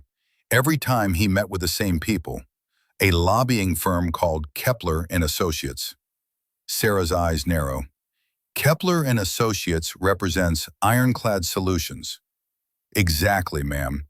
Among others, they lobby for increased defense procurement budgets, push for contracts with PMCs, argue that private contractors can do logistics cheaper than military personnel. Foster swipes again. I also found emails, encrypted, but NCIS cracked them. Brennan was coordinating with 2 other flag officers. He shows Sarah the names. Marine Corps General Thomas Whitaker, Coast Guard Admiral Victoria Sinclair. Both have access to procurement systems in their branches. Both made similar trips to D.C. Both met with Kepler and Associates. Sarah takes the tablet, reads the emails. Her face stays neutral, professional. But Cole, watching from across the room, sees her grip tighten slightly on the edge of the tablet. Good work, Lieutenant. Send this to Colonel Crawford. This is Inspector General territory now. Foster nods. Yes, ma'am. He stands, hesitates. Ma'am, I also wanted to say something, not about the case, about how I treated you. Sarah looks up. The jokes, the group chat, the memes. I was cruel. I was unprofessional. And I was wrong. His voice cracks slightly. I let my ego get in the way of doing my job correctly. I made assumptions. I stopped asking questions. I became the kind of prosecutor who cares more about winning than about truth. Sarah's voice softens, just slightly. Lieutenant Foster, you made a mistake. You owned it. You are working to fix it. She stands, meets his eyes. That is what matters. Learn from this. Be better. Do not let pride blind you to truth. Foster salutes. Thank you, ma'am. If you need anything else for the investigation, I am at your service. She returns the salute. I will let you know. He leaves. Sarah finishes her coffee, grabs her jacket, walks out. The parking lot is quiet. Late afternoon. Most people already gone home. Master Chief Cole waits by his truck. Old Ford F-150. Veteran plates. Commander. Master Chief. He walks over, stands at attention. What you did was more than duty, more than service. You let people tear you down, insult you, mock you, all so you could catch the people who were killing our own. His voice gets rough. That is sacrifice. That is honor. That is what it means to be a warrior. He salutes, holds it. Welcome home, Commander. We never forgot what you did for us, and we never will.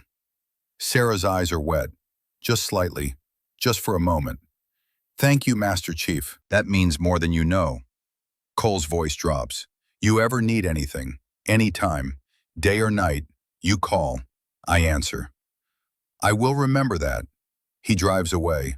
Sarah gets in her Honda Civic. Old, paid off, Nothing special. Drives home. Her apartment is small, one bedroom, kitchen barely big enough for one person, desk with a laptop. She sits, opens the laptop. One new email.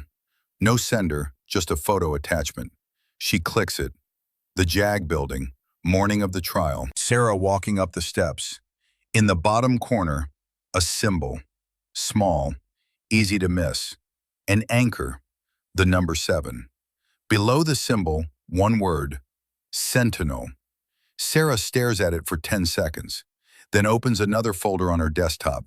Sentinel Investigation, Phase 2.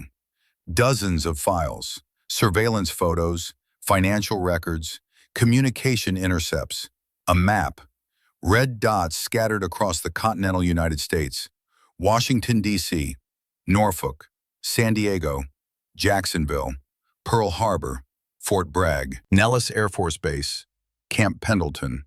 Red lines connecting them, a web. Another email arrives, this one from Vice Admiral Blackwood. Commander Mitchell, we have movement on Sentinel Holdings, possible connections to Pentagon procurement offices and foreign intelligence services. Financial transactions traced to accounts in Russia, China, and North Korea. This is bigger than we thought, much bigger.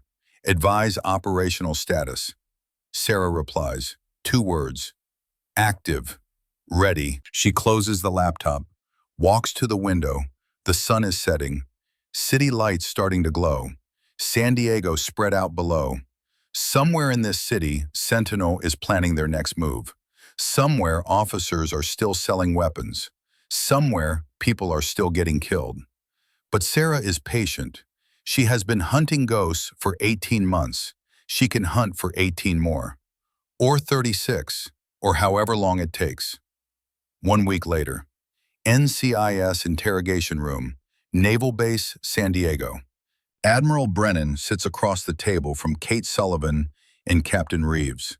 His lawyer sits beside him, civilian, expensive suit, the kind of lawyer that costs $2,000 an hour. Brennan has not spoken for 40 minutes, just sat there, arms crossed, face hard. Reeves slides a folder across the table. Admiral, we have your phone, the burner, messages to Sentinel.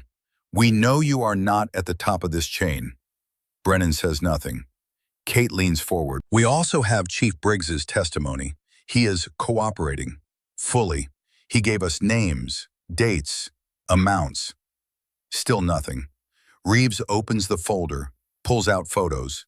3 men, young, in uniform. Lieutenant Jake Morrison, 29 years old. Lance Corporal Ryan Callahan, 31 years old. Petty Officer First Class Marcus Johnson, 27 years old. These men died March 15, 2025. Al-Hasaka Province, Syria. Their convoy drove into an ambush. Reeves sets the photos in front of Brennan. We traced the leak. The route was sold. Timing was sold. Everything the enemy needed to set up a perfect kill zone.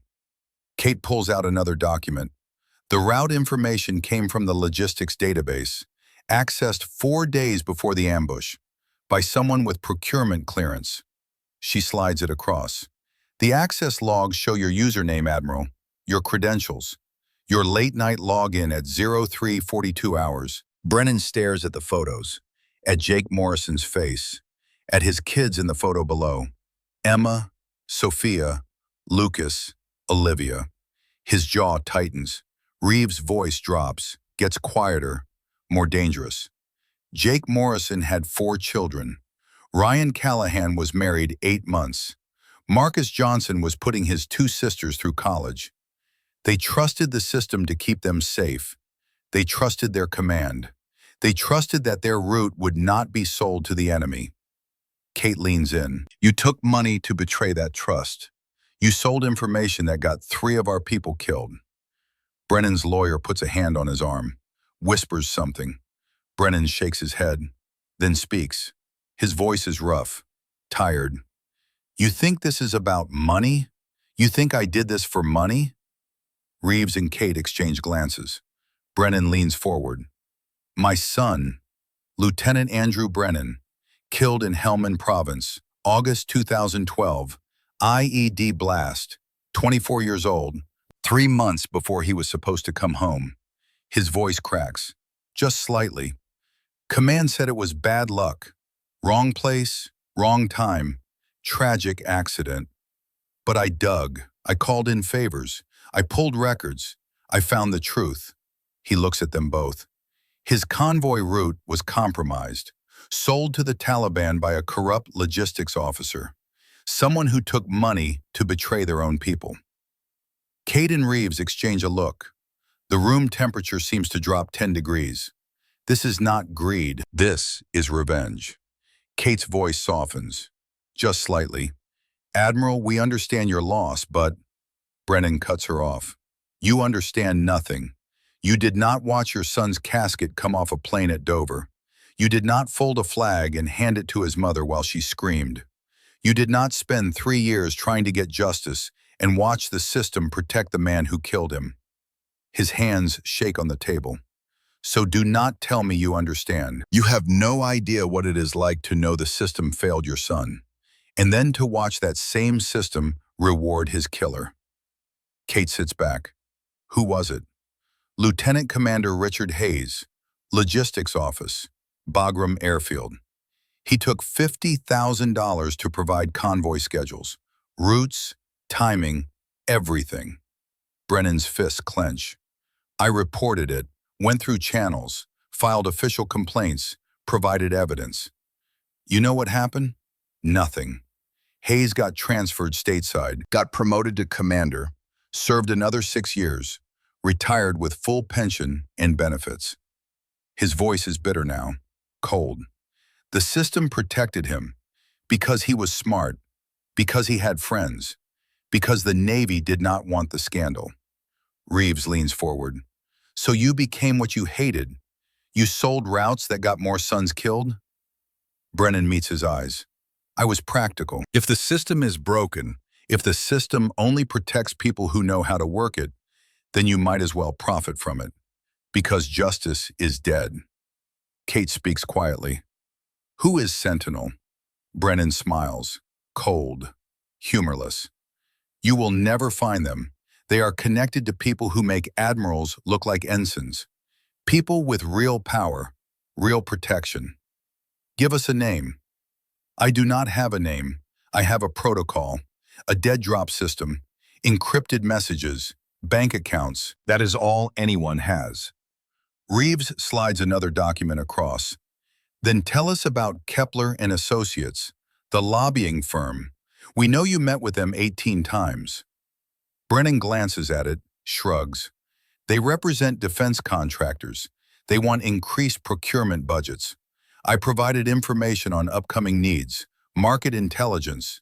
That is not illegal.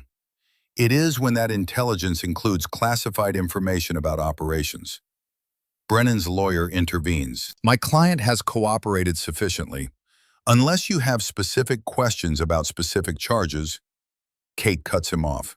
We have enough to put your client in Leavenworth for 25 years. Conspiracy, fraud, espionage, aiding the enemy. He can cooperate now, or he can cooperate later after conviction. Either way, we get what we need. Brennan stares at the photos, at Jake Morrison's kids. I did not know about the Syria convoy. I provided database access. I did not know what they would do with it. That is not a defense, Admiral. I know. He stands. The lawyer tries to pull him back down. Brennan shakes him off. I am done. Charge me. Try me. Lock me up. I do not care anymore. He looks at Reeves. But you are not fighting one enemy, Captain. You are fighting a system, a network that goes deeper than you think. Commander Mitchell exposed one cell. There are others. Army, Air Force, Marines, Coast Guard. He walks toward the door, stops. You want my advice? Watch your back. Because the people at the top do not like being exposed, and they have resources you cannot imagine. The guards take him away. Kate and Reeves sit in the empty interrogation room. He is right, Kate says quietly. This is bigger than we thought. Reeves nods. We need to brief Crawford and Blackwood. This is not just about Navy anymore. They gather their files, walk out. Sarah Mitchell receives the interrogation transcript 2 hours later. She reads it twice, then makes a call. Master Chief Cole. Commander, I need your help with something, off the books. Name it. Meet me at the warehouse district, Pier 19, 2200 hours. I will be there. Sarah hangs up, opens her laptop, pulls up a file. Encrypted, triple-layer security, Operation Iron Gate, Army Procurement, Fort Bragg, North Carolina. She has been building this file for 6 months. Access logs, financial records, patterns, the same pattern as Brennan. Late-night logins, offshore accounts, shell companies, but bigger, more sophisticated, more people involved. She makes another call. Agent Sullivan. Kate, it is Sarah. Commander, what do you need? How fast can you get to Fort Bragg? Kate pauses. Why? Because Brennan was right. There are other cells, and the next one is active right now. How do you know? Because I have been watching them for 6 months, and they are about to move a shipment. 5 days from now. If we miss it, we lose our chance. Kate is quiet for 5 seconds. Then, I can be there in 36 hours. Good. I will send you the briefing package. Read it on the plane. Sarah, are you going there too? Yes. Does Blackwood know? Not yet, but she will. Sarah hangs up, opens another file. Operation Dark Harbor, Navy Shipyards, Norfolk, Virginia. Another pattern, another network, another cell. She pulls up a third file. Operation Copper Shield, Air Force Logistics, Nellis Air Force Base, Nevada. The same pattern, over and over, like a virus spreading through the military procurement system. Brennan was a symptom, not the disease.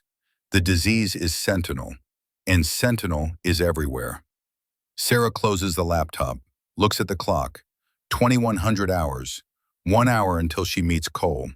She changes clothes, black pants, dark jacket, running shoes, straps a tactical knife to her ankle, old habit, from the days when she ran logistics in Ramadi, when every supply run could turn into a firefight. She has not carried a weapon in 18 months, has not needed to. But tonight feels different. Pier 19 is abandoned, old warehouse, broken windows, rusted shipping containers stacked like dominoes. Cole is already there when Sarah arrives, standing in the shadows, watching the approach. Commander, Master Chief. She walks to him, hands him a folder. Fort Bragg, Army Procurement. Pattern matches Brennan's network, but bigger, more people, more money. Cole opens the folder, reads by flashlight. His face hardens with every page.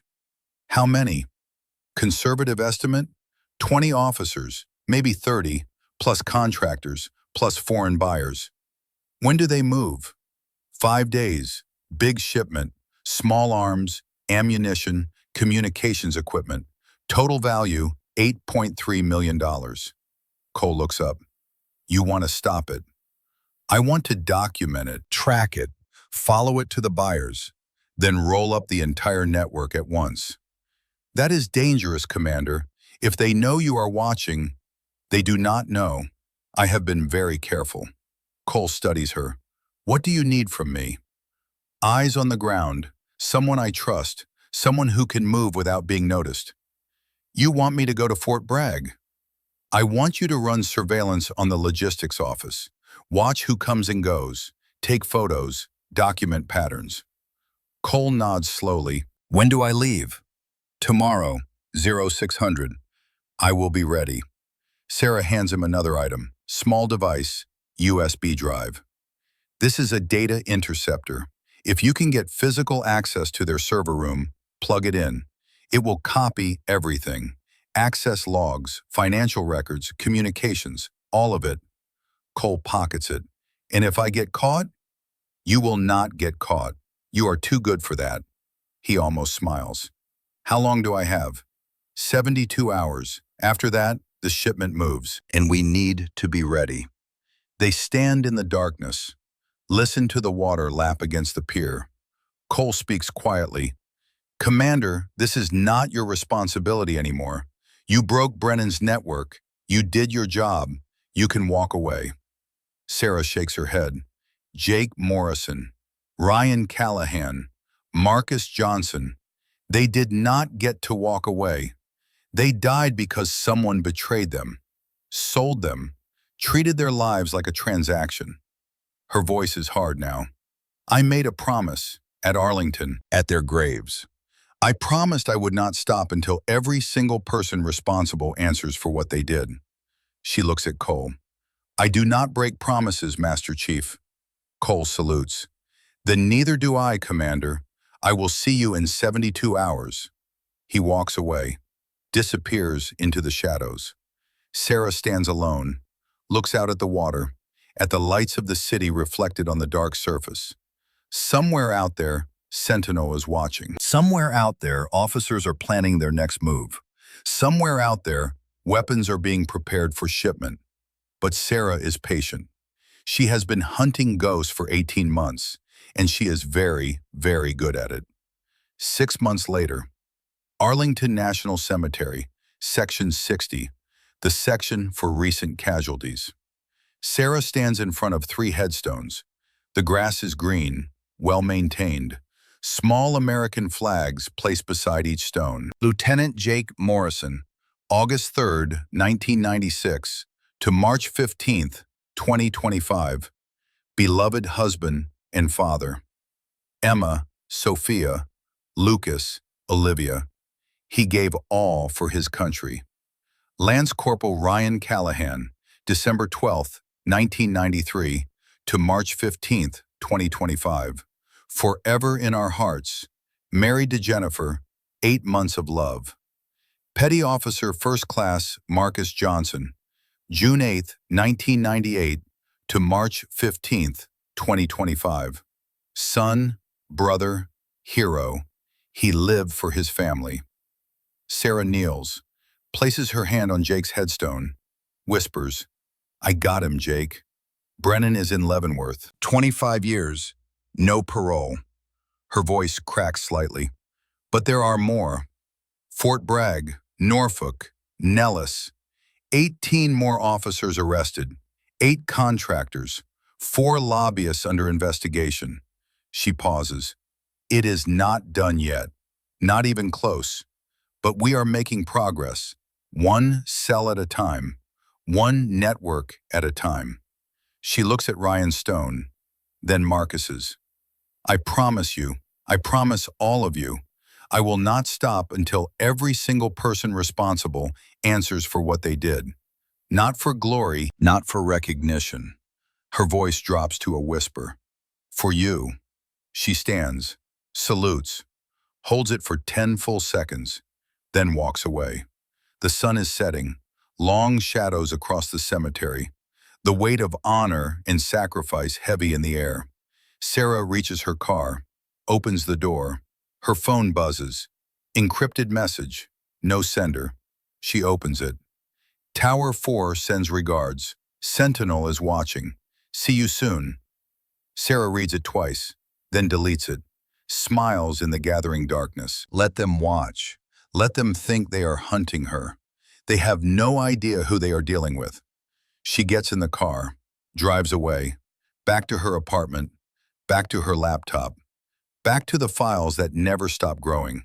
Operation Iron Gate, Operation Dark Harbor, Operation Copper Shield.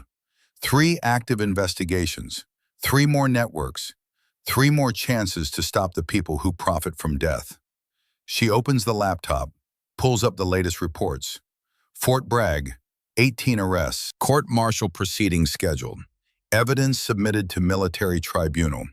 Norfolk, 14 officers under investigation.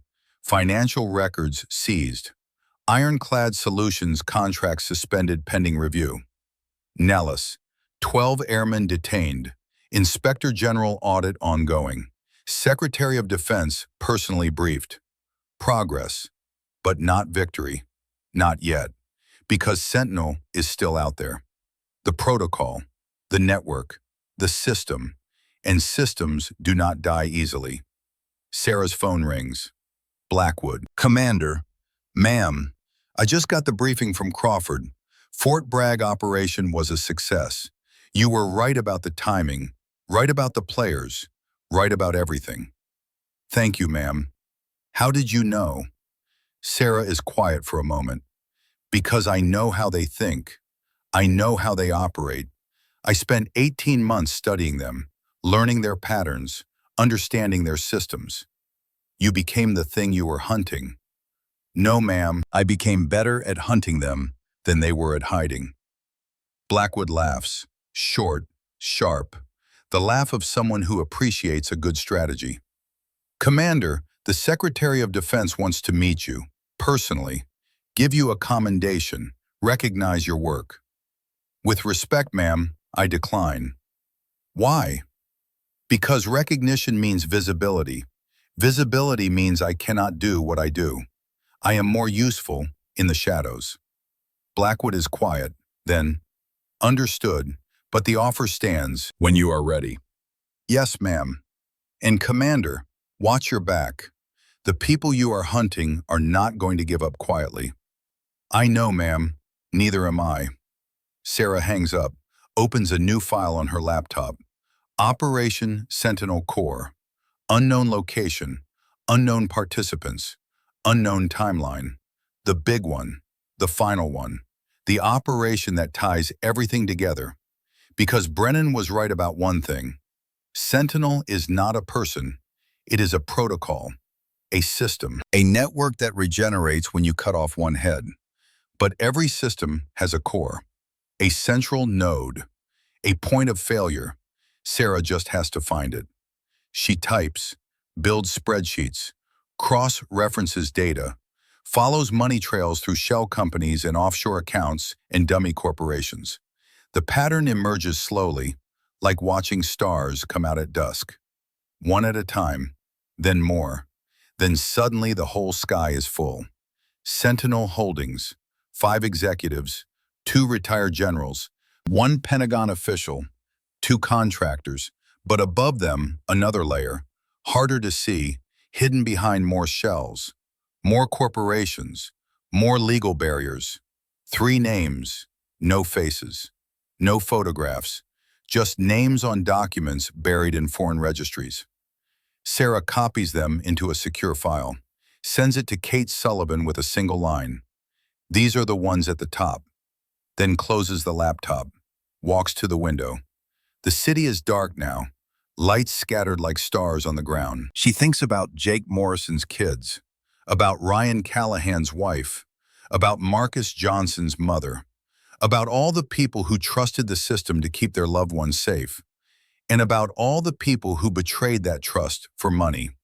Her phone buzzes again. Kate Sullivan. Sarah, I got your message. Are you sure about these names? As sure as I can be without direct confirmation. What do you want me to do? Nothing yet. We need more evidence, more connections, more proof. How long? Months, maybe a year. Kate is quiet. Then, Sarah, you have been doing this for 2 years. How much longer can you keep going? Sarah looks out at the city. As long as it takes. That is not an answer. It is the only answer I have. She hangs up, stands at the window for a long time, thinking about the war she is fighting, the war nobody sees, the war that does not make headlines or win medals or get recognition, the silent war, the war against corruption, against betrayal, against the people who profit from the sacrifice of others. It is a war that never ends, a war that regenerates, a war that will still be going long after she is gone. But someone has to fight it. Someone has to stand in the gap. Someone has to say, not on my watch. And Sarah Mitchell decided 2 years ago that someone would be her. She closes the blinds, sits at her desk, opens the laptop one more time, begins typing a new report, a new investigation, a new target. Because the war continues. And she will fight it for as long as she has breath. For Jake, for Ryan, for Marcus, for all of them. The screen glows in the darkness. Words appear, one sentence at a time.